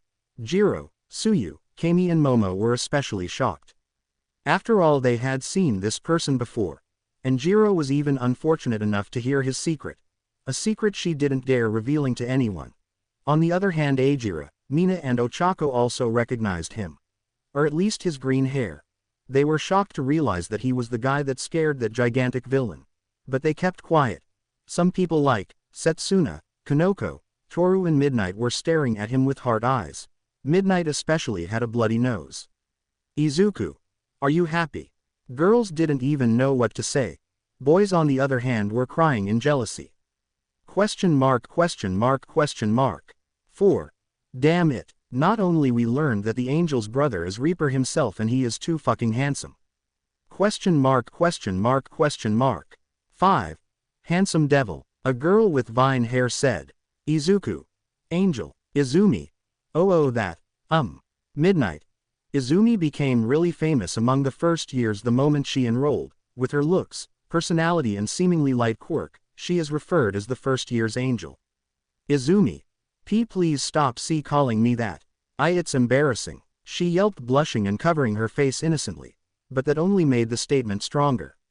Question mark, question mark, question mark. 5. She is like an angel. Same girl with vine hair said again while holding her hands together as if she was praying. Izuku just sat between Izumi and Katsumi with Shino sitting next to them. While the people were starting to get used to his presence, Lita was still upset. Question mark, question mark, question mark. 6. He seems like an okay person. Lita. Still, what you did to my brother. Izuku just sighed. Izuku. Hey, Four Eyes. Lita. My name is Lita Tenya. Izuku. Fine, Lita. If I heal your brother, will you stop bitching? Everyone paused. They just stared at him. Lita. And exactly how are you planning on doing that? Izuku lifted his hand. Then a bottle of healing potion materialized in his hand. People just looked at that in shock. Katsumi. Wait, don't you have a darkness quirk? You know. Izuku. I have multiple abilities. Call them quirks if you want to. Everyone. Everyone shouted. Izuku. But that doesn't matter. What matters is, once he drinks this, he will be fine. A few people snickered thinking this was a joke. Lita was surprised at what he saw, but he still didn't believe it. Lita. You think this is a joke? Izuku said nothing, and he just sighed. First he put the potion on the table in front of him. Then he summoned the Night Killer. Displaying his other hand to everyone, he just stabbed his own forearm. Wincing in a bit of pain, he then dragged the dagger until he split his whole hand in two. Everyone, especially Izumi, Mitsuki and Katsumi, watched in horror as he did so. Izuku. Growl, see this. He then drank the potion he just showed. Seconds later, he was surrounded with yellow aura. Everyone watched in shock as his arm began to heal until it was completely healed. Izuku just stared at Lita. Izuku. If this won't convince you, I can always display its effects on one of you. And trust me, this knife is sharp. Lita. Aizawa. Why? Hei turned to see Aizawa glaring at me with his quirk active. Everyone also turned to him and got surprised seeing him. Aizawa. Why I can't erase your quirk? That shocked all the students. Izuku. I would give you an answer, but that's way above your pay grade. So Lita, if this isn't convincing, I don't mind demonstrating on people other than myself. Hearing this, people backed off while gulping. Lita. Is this really going to work? Izuku. What else would you lose if it doesn't? Lita didn't say anything. Everyone, especially Izumi, was staring at him. She couldn't help but to think. Izuku. I am going to take your silence as a truce then. Very well, let's start over, shall we? People just sat down. They were somewhat nervous, but they tried to get used to him. Izuku. Alright, my name is Izuku Midoriya, or Sung Jin Woo. Former is my birth name, latter is my official name. Aizawa. Why is that? Izuku. Has Mia had the opportunity to explain how I disappeared? They nodded no. Then I took a deep breath and explained the basics of my abduction. People were shocked to hear it. Mitsuki. Izuku, I have been meaning to ask. Mitsuki. What is it? Mitsuki. You said you had a daughter. And Sosaki-san had a nephew. If you and Sosaki-san here, then who is looking after them? Izuku. Oh, that. I left Igras and Enchantress behind. Izumi. Who are they? Shino. Two of his shadows. Katsumi. Shadows. Wait, is it about that rumor about your shadows moving? Shino. He can summon shadow-like soldiers. Students. Really? Izuku. Yeah. Aizawa. We learned that the hard way. Izuku. Now that you mentioned it, I will go grab the kids. They should be asleep, but if you have a room for them to stay, it will be fine. Shino. I was given a spare room just in case. I can stay in that room with Kota. Izuku. Is my room ready? Aizawa. We have spare bedroom, furniture. We just need to place them. Izuku. Fair enough. I will grab my daughter then. With that, Izuku left. Ectoplasm then created clones to set up the room, leaving everyone thinking. Then out of nowhere, Midnight slapped Shino's arm while pouting. Shino. Ow, what was that for? Midnight. That was for not telling me that you are friends with Reaper. Then she slapped her arm again. Shino. And what was this for? Midnight. This was for not telling me that he is hot. And she slapped her one last time. Shino. Hey, why this time? Midnight. Nothing, it just seemed funny. Shino. Stop it. Of all the things, this wasn't how I expected to meet Reaper of all people. Question mark, question mark, question mark. 2. You think that's crazy, the class angel is related to him. Question mark, question mark, question mark. 3. Devil and angel. Surprisingly, Izumi was too deep in thought to listen to them. Instead she had an idea. Perhaps these potions could help All Might. But he had to ask him first before revealing his injury to him. But the problem was that as much as she trusted her brother about this, she wasn't sure if All Might would be as trusting. Then again, she was rather easily trusting. Something Katsumi had to watch out for far too many times. Minutes later, Izuku actually returned with Eri and Kota. That surprised everyone. And even more surprising was that Igris and Enchantress were behind him. Igris was carrying Kota while Enchantress was carrying Eri. Everyone was just stared at them in shock. Are those his shadows? They're awesome looking. Tsuyu. Sorry Tokiyami, but they look far better than Dark Shadow. Tokiyami. No comments. Midnight. They look different. Momo. What do you mean? Midnight. Ones we saw were different. All. What? Izuku. He means them. Arise. Suddenly his shadow expanded, and from the shadow came the other shadows. Everyone were shocked and a little scared as they were surrounded by the shadow soldiers. Tank, Iron, Magnet, Tusk, War Runner, Fenrir, Forger, Jima, even Icarus and Amma were out. Rest were lower-ranking shadows. Sure, this was nowhere near his full army, but this should have been enough to scare anyone. Izumi. How many are here? Katsumi. How many can you summon? Izuku. I stopped counting after 500. All. Whaat. That's like a small army, what the hell? But before Izuku could say anything, Eri woke up. Eri. Papa, it is loud. Izuku. Sorry for that, sweetie, they are just surprised. Eri yawned again and continued sleeping. He smiled. He grabbed both with telekinesis, and went to Shino's spare dorm room to put them to sleep. While he was doing so, Igris and the other shadows were left with the students. Saying that they were nervous would have been an understatement. Izumi tried to talk to them. Izumi. Hi, I guess you are my brothers, shadows. Igris was right on front of her, towering over her. But then everyone watched as he took off his helmet, and man-girls blushed again seeing his face. Sure, it was all purple now, but he still had handsome features. Igris. Greetings, my lady. I am Igris. I serve as a knight in his liege's army, he said as he kneeled in front of her. The other shadows did so as well. Then Igris grabbed her hand and kissed it. Izumi. Eep. Everyone stared at this in shock. And girls were also admittedly feeling jealous. Because there was an 8 feet tall super handsome knight, kneeling and kissing her hand like a royal knight. Izumi, on the other hand, she blushed profusely as steam came out of her head. She was embarrassed beyond imagination. Izumi. It's okay. It's okay. It's okay. Please stand up. This is embarrassing. The shadows did so while Izumi was still embarrassed. Some of the shadows began to laugh. Igris put his helmet back on. Izumi turned around and covered her face, trying to hide in embarrassment. The other shadows only laughed. Tusk. Ha ha ha ha, she really is like the opposite of our liege. Enchantress. Quite surprising. Students. They can talk. Shino. I don't understand it myself either. Tusk. Yes, we can human. Is it too surprising for you? That's when Izuku returned. But he was puzzled seeing the scene in front of him. Izuku.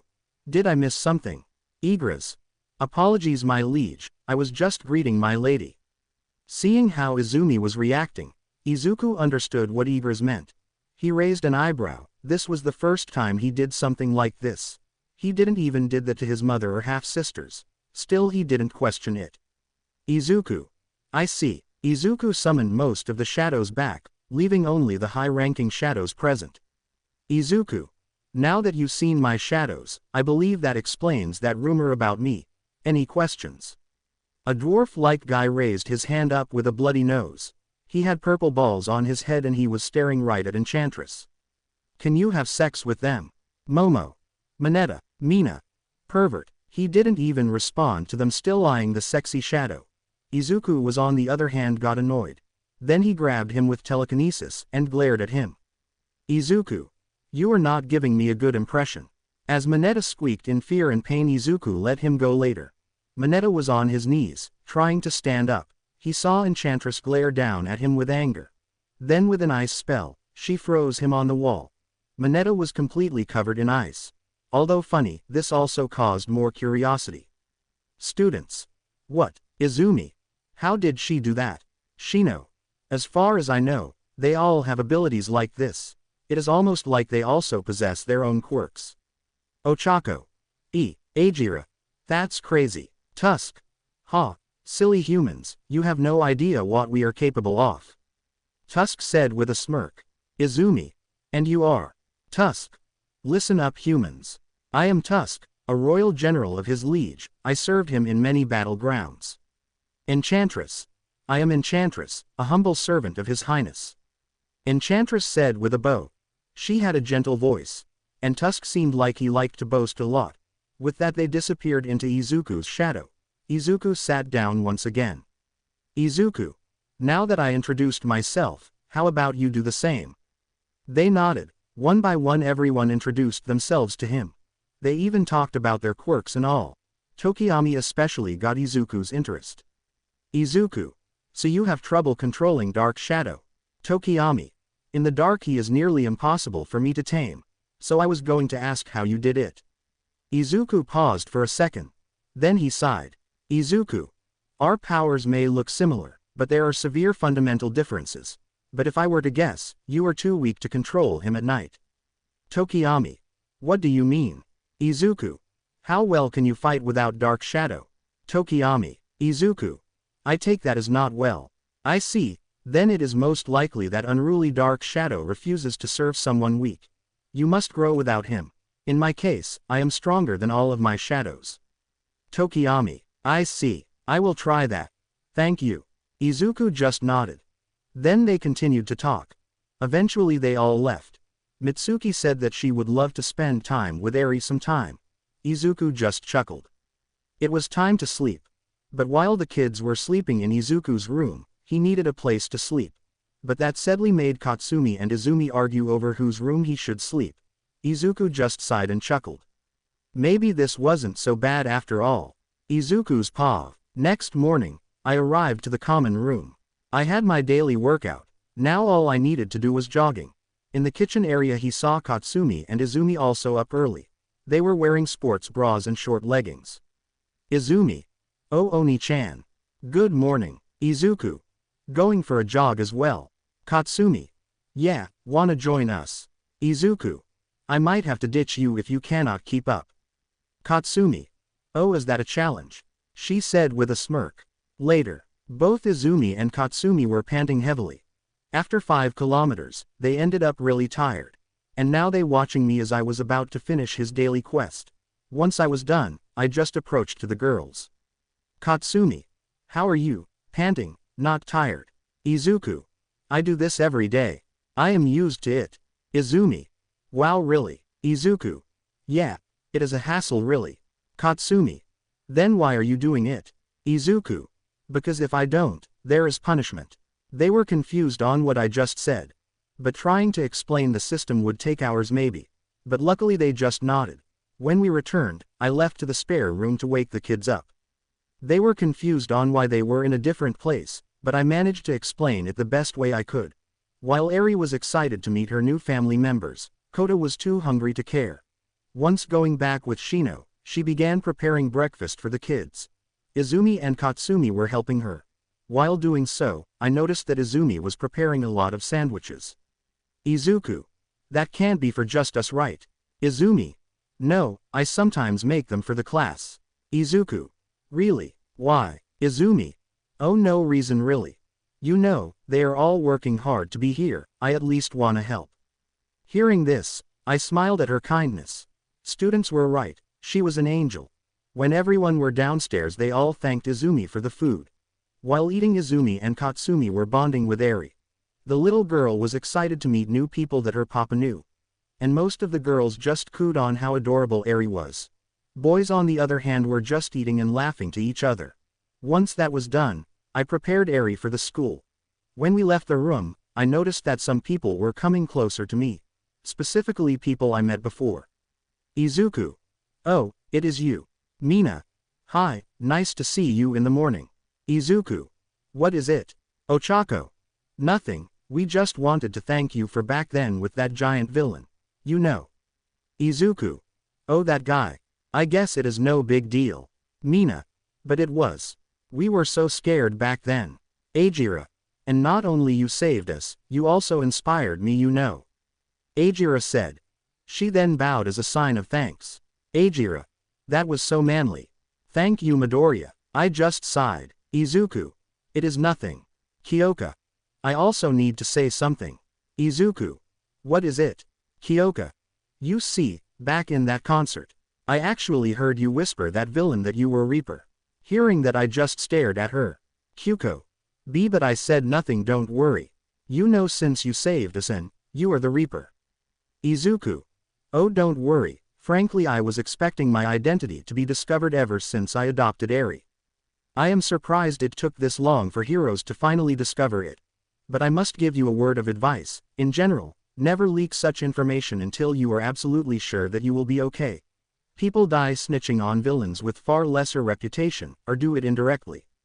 Kyoka. Like how? Izuku.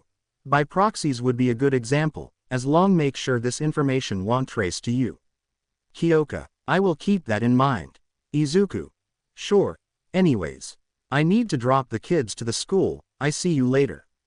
Elsewhere third POV. In the headmaster's room, almost all the teachers were talking about Reaper and the recent incidences, but Shino along with Midnight weren't present.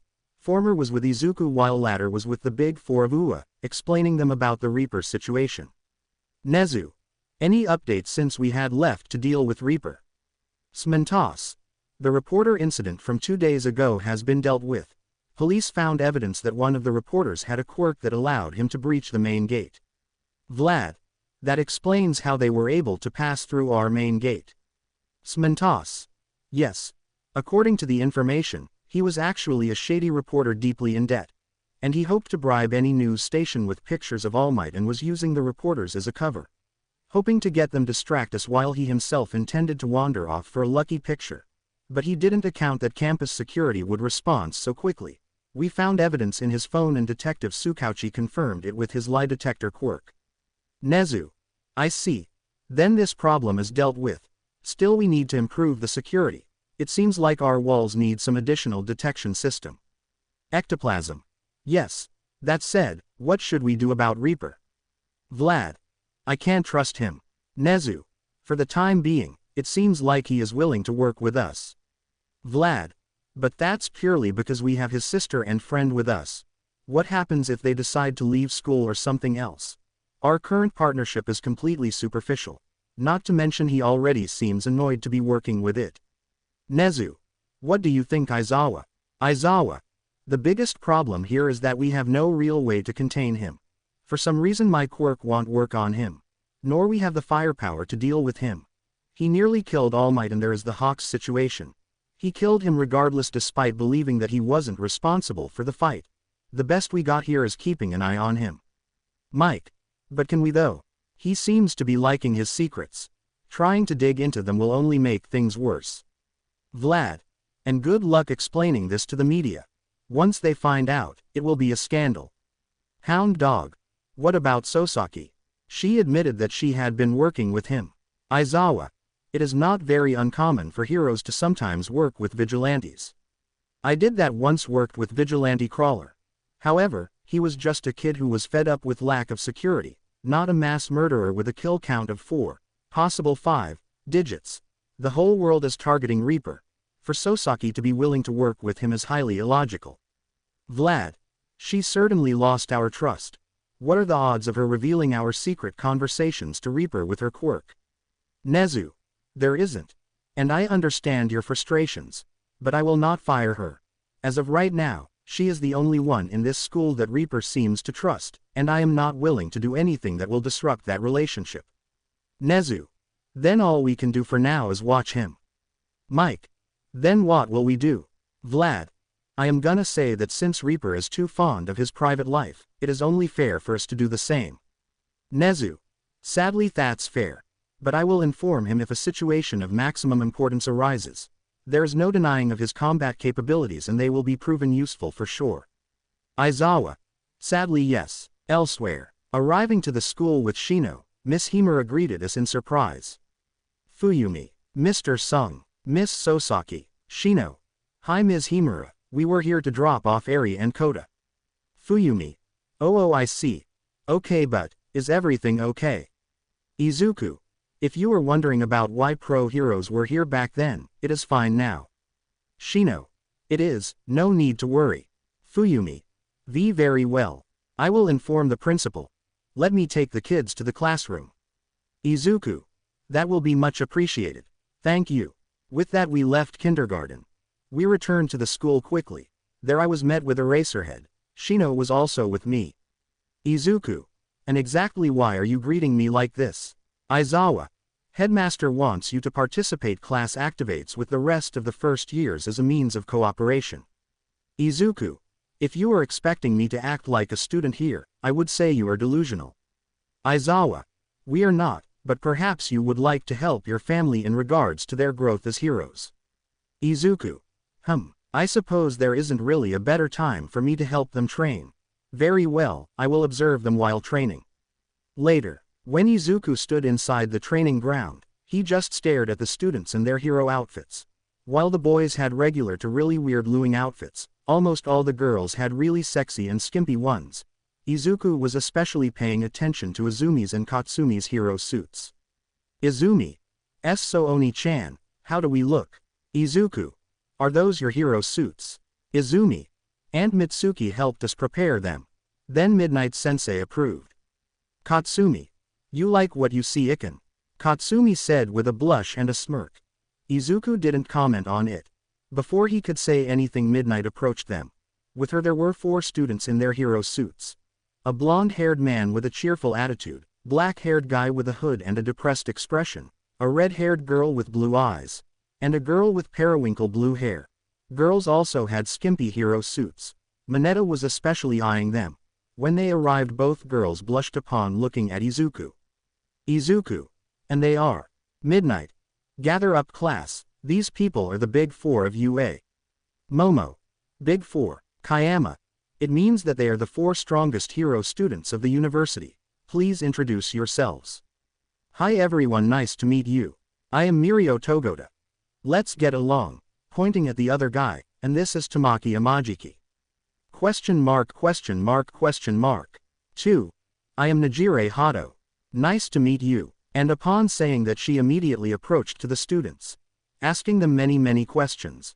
Many were overwhelmed by her. But luckily for them, 4th girl pulled her back. Question mark, question mark, question mark. 3. Najire, calm down and let them breathe. She just looked at Rias and pouted. Question mark, question mark, question mark. 3. Don't mind her, she is curious like that.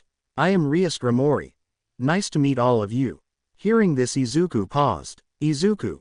What is your relationship with the national authority hero Lucifer? Hearing this, all the first years froze. Seeing this, Rias simply sighed. Rias. He is my older brother. Students. Students were shocked.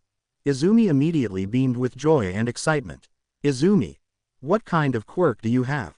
Is it similar to Lucifer's? Or a slight variation? Izumi immediately began asking. And somehow she pulled out a notebook from thin air. Her rapid questions were hard for Rias. Ochako. Where did she get that notebook? Mirio. Oh my god, she is just like Najire. Quote. Najire was also surprised, but she got excited seeing her. Kaminari. I wonder if she is as powerful as him. Rias sighed, but before she could do something, Izuku responded. Izuku. She isn't. Everyone turned to him. Izuku. 2 things, I can sense how strong someone is. And I have seen what Lucifer was capable of while I was in Europe.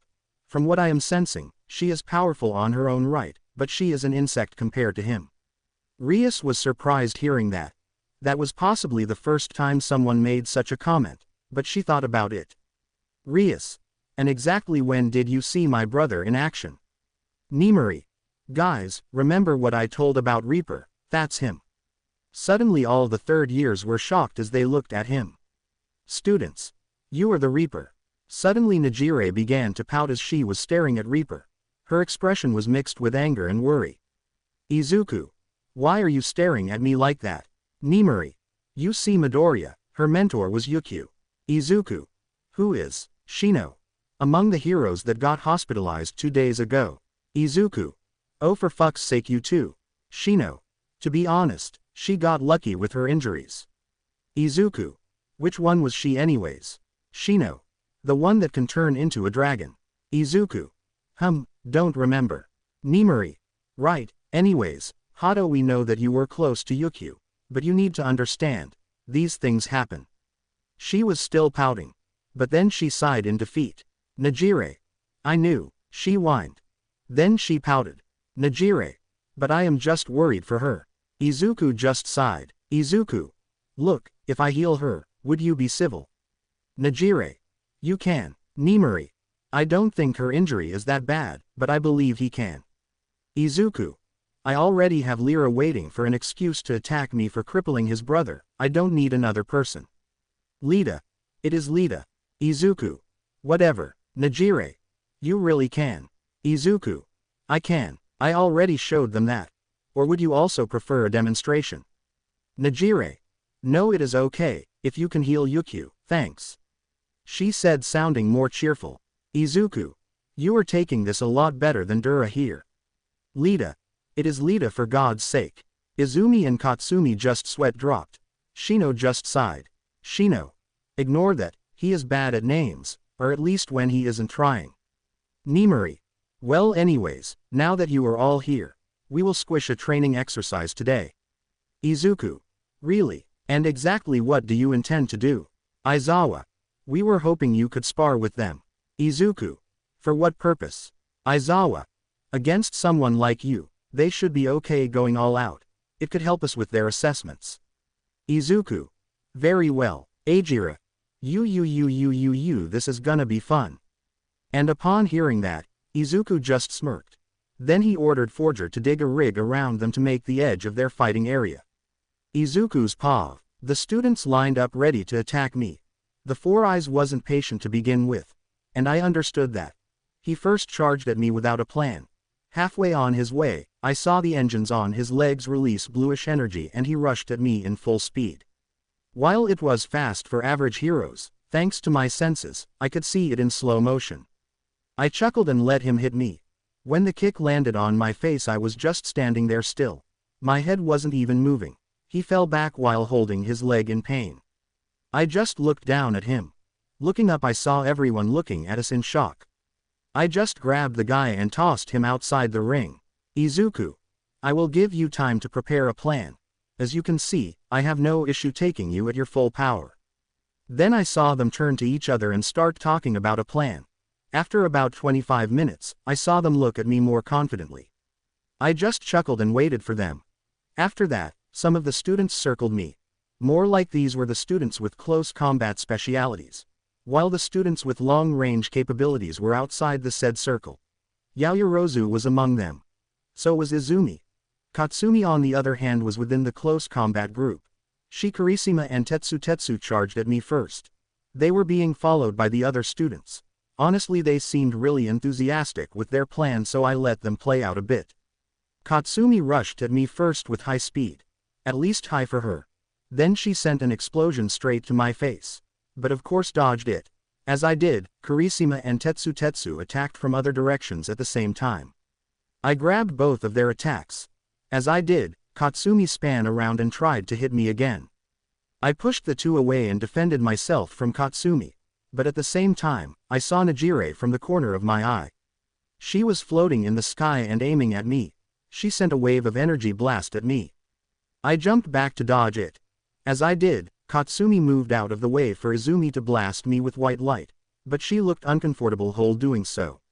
She was mixing Dominator's touch with her light to send me projectiles of light. It looked similar to what I used to do. Then I saw her two relatively large chunks of rock and threw them at me. When I dodged that, she continued with projectiles of light. While it was an interesting combo, she was also using the Dominator's touch wrong. While I was moving and dodging the incoming attacks and projectiles, I sensed that something was coming from the ground. Looking down, I saw Mirio appear to hit me. Since he was so close, he was also blocking my vision. He went for a punch, but I was able to block that. But then I saw a red light from his chest. I managed to dodge that as well. But that was a good trick. I jumped back, then I used telekinesis to send a wave of blast at the direction of the long-range fighters, but it did nothing as they were illusions. Once I shook the mist away to reveal their true positions, I saw that not much was different. but the majority of the long-range fighters were in different positions, and most importantly Yaoyorozu had made a giant sound cannon for Jiro. That was going to be interesting. Then surroundings were shadowed. Looking up I saw large chunks of rock and pebbles were floating. Uraraka released it and they all began falling down. I used telekinesis to destroy them, but that caused dust to settle around me. From the corner of my eye, I saw small marbles launch to my direction. Once they were close enough they got much bugger and hit my face. I jumped back in response. But when I landed, the ground was soft. Suddenly I was sinking. Right before I could escape, vines and tape surrounded me. And it wasn't just those two, I was also covered with sticky balls and dark shadow was wrapping around me. Rias. It is over, Reaper. I saw all the close combat fighters move away as the ranged fighters charged up. Jiro was connected to the sound cannon. Grimori, Hado, Izumi, Todoroki, Aoyama, Katsumi and everyone else prepared their strongest blast. Then collectively blasted me. Understanding that this was their plan, I chuckled. This could definitely damage a mid-S rank, maybe seriously. Given they put so much effort to it, I decided to just block the hit. Third POV. Once the blast hit, everyone were cheering hoping that they got Reaper. But when the dust settled, Izuku was just standing there, doing just fine. Everyone just stared at him in shock. Izuku. Not bad. That was decent firepower, however. Suddenly Izuku patted Tamaki's shoulder. Izuku. You were 100 years too early to beat my with overwhelming force. Suddenly all the heads turned to me in panic as he slapped Tamaki outside of the arena. He got crashed to a wall and fell down unconscious. Then everyone began to rush at him again. But Izuku was way too fast for any of them. Faster than any of their eyes could see, he knocked out almost all of them. Only Katsumi and Ajira were left. The long-range fighters tried to attack him again. But Izuku casually gut-punched most of them. They fell to the ground in pain. Izumi. So fast. Izuku. You know I am still holding back, right? He looked at the last 5 students, Izumi, Katsumi, Yuki, Ajira and Mirio. Izuku. So, who is the lucky first? Ajira and Katsumi charged at him first. Izuku appeared between Katsumi and Ajira. He punched Ajira in the gut, easily breaking her defenses and putting her down. Katsumi went for a point-blank explosion. But when that failed, Izuku threw her outside the ring, causing her to crash to a wall. Izuku then turned to Yuki. She was just staring at him. Then she launched an ice blast at him. Izuku simply dodged the first wave. When the second wave was on his way, he just jumped on it and got closer. Seeing him, Yuki sent another blast of ice. But because Izuku was on her left side, she had to turn to some degree to do that. Izuku raised an eyebrow upon seeing that. With Eye of Wisdom he could clearly see that she had fire powers as well, but she wasn't using it. Not to mention she was slowly being covered with frostbite. But to truly test this, he reappeared to left of her and grabbed her by the shoulder. Izuku. Why are you holding back? She just glared at him upon hearing that. Instead of saying something she tried to turn and blast him with ice. But Izuku didn't let her do so. She was trapped, unable to turn. And that made her angry. Yuki. Let go, Izuku. Not until you use your fire. She was getting more and more angry and agitated. Not to mention desperate. But she was fed by Izumi and Mirio. Mirio tried to strike him from front and Izumi sent light projectiles from behind. Izuku let Yuki go, only for her to turn and blast him with ice again. He moved to the side, but Mirio used this opportunity to move inside the ice and go for a punch. But to his shock Izuku caught his fist. Mirio. What the heck? Izuku. You are not the only one who can permeate. Mirio was shocked. But before he could react, Izuku gut-punched him and sent him to a wall. Turns out permeation counters permeation. And Mirio just learned that the hard way. Then Izuku turned to Yuki. Izuku. You need to stop holding back. Yuki just got annoyed. Yuki. Aren't you also holding back? Izuku. I am holding back against those weaker than me. Then he appeared right in front of her and grabbed her by the shoulders. Izuku. We are not the same. Then he gut-punched her, knocking her to the ground, making her unable to continue.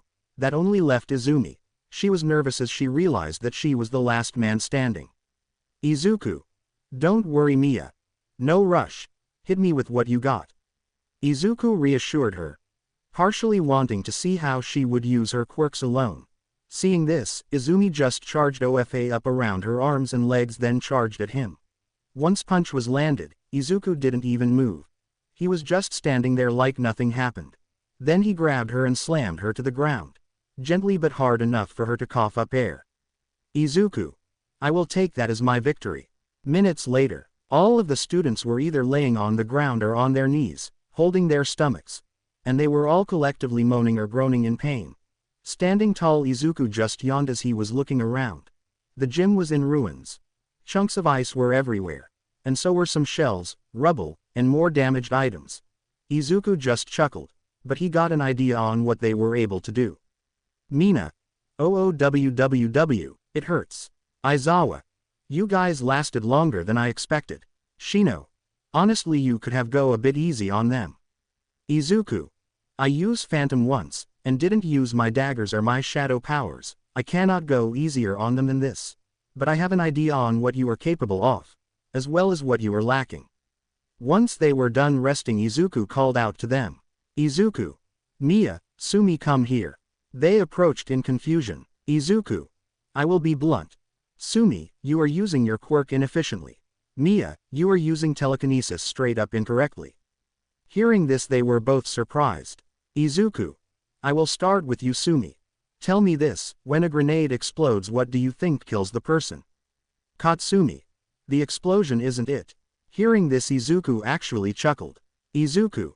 In point blank, yes, but tell me, Sumi, when I throw a grenade, what exactly kills the people around? She paused for a second. Then her eyes lit up. Katsumi. The shrapnel. Izuku. Exactly. Shockwave is like applying blunt damage, but it is the piercing damage that counts. In your case, you need to focus your explosions for more optimal damage. Do you know the formula of pressure? Katsumi. Force divided by area. Izuku. Exactly. The way I see it, so far you have been trying to improve your force while maintaining a large area. However, if you lower the area as well while trying to apply more force, you will deal far more damage than you realize. As a killer myself, I can assure its effectiveness. Katsumi thought about it. Then she closed her hands together. One hand was gripped like a tube while other was covering its base. Then she blasted an attack that looked like a laser than a shockwave. Izuku. Looks like once you learn how to do that with one hand, your attack power will increase drastically. She simply smirked at him. Not arrogantly but excitedly. Izuku. I say you should carry metal beads with yourself. As projectiles to throw with your explosions. As long as you are precise enough, you should NTB struggle with range. Katsumi. I do prefer closer combat though. Izuku. Doesn't matter. In your case, distance is inversely proportional with damage. Katsumi. Grin, right. Izuku. Good. With you, Mia, sadly you are using your powers wrong. She just looked at her hands. Izumi. How come? Izuku. Two things. First off, you are using the telekinesis and enhancement wrong, and you are mixing it with enchantment ability the wrong way. Hearing this last part, her eyes widened. She didn't told him about OFA yet, and she just hoped that he wouldn't picked up on that. Because the last time they talked about quirks, she didn't have the enhancement ability, but Izuku also picked up on her shock and pretended that he wasn't aware. Izuku. Those are two abilities we share. But unlike me, you seem to not know the proper way to use them. Izumi. What do you mean? Izuku. I will start with your enhancement. You seem to be uncomfortable when activating it. Izumi. That's because I am not strong enough to use all of its powers at once. Once I tried use a higher percentage and ended up breaking my arm badly. Izuku. I see. That's not a problem. But earlier when you charged at me, you only covered your arms and legs with them. Why? Izumi. So that I wouldn't hurt my body too badly. Izuku. That's good and all. But enhancement quirks only get efficient if you use as all over your body. Hearing that, she went wide. Izuku. Look at my forearm. Then he started to move his fingers. Izuku. The muscles that make my fingers move like this aren't only on my fingers, but those tissues goes all the way to my elbows. So if we're to amplify the strength of my fingers, I would have to amplify my whole forearm. She just stared at it wide-eyed. Izuku. Now you try it. She closed her eyes. Then Izuku watched as white light covered her whole body. She opened her eyes and began to move around. She was cheering the whole time as she control was much better. Izumi. This is great. I can control it better now. Izuku. Good. Now power down. On to the next quirk. Tell me, what is your telekinetic ability called? Or how would you call it? Izumi. Telekinesis wouldn't it? I can lift objects depending on their weight. Izuku. And you mix your enhancement with it to lift heavier objects. Izumi. Yes, Izuku. Well, little sister, that's good and all, but you are using it the incorrect way. Izumu. Tilt head in confusion. Izuku. Try to restrain me with your full power, and don't hold back. Izumi nodded and did so. She charged up OFA to about 3% while gritting her teeth and used telekinesis on him. But she was mixing it with telekinesis only and not enhancing her body for more force. Izuku only chuckled.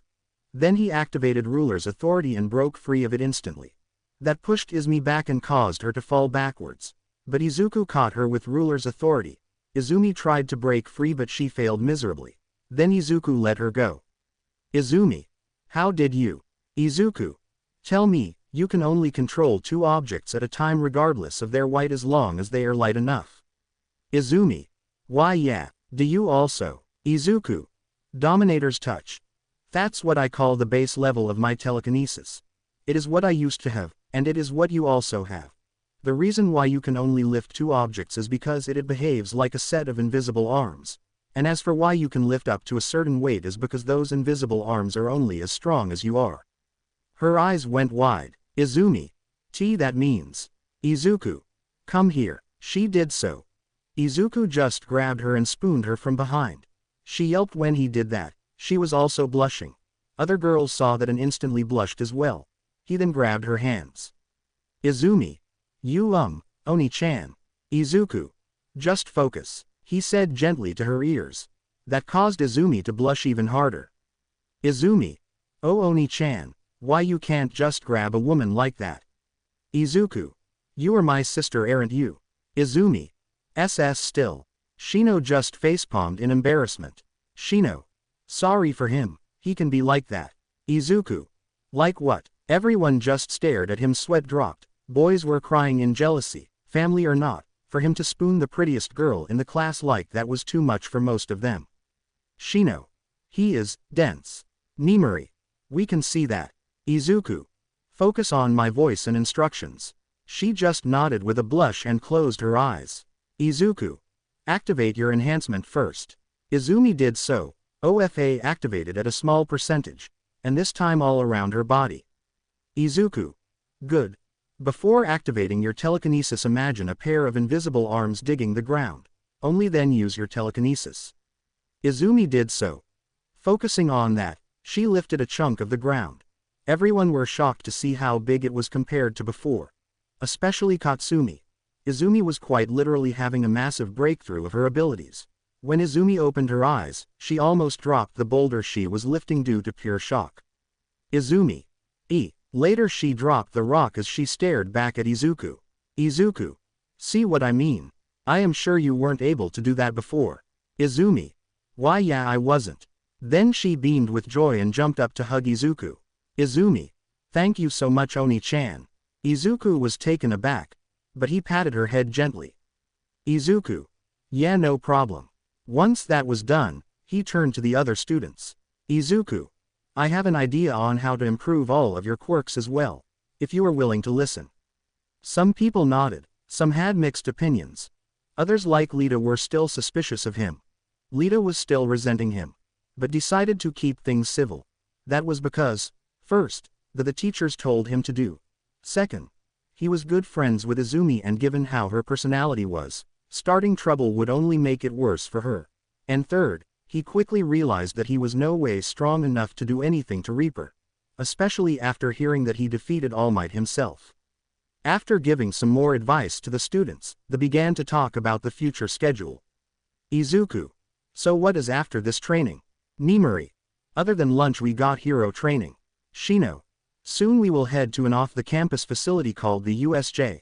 Normally there was going to be a few academic courses in the morning, but they were replaced with this last-minute training. Izuku.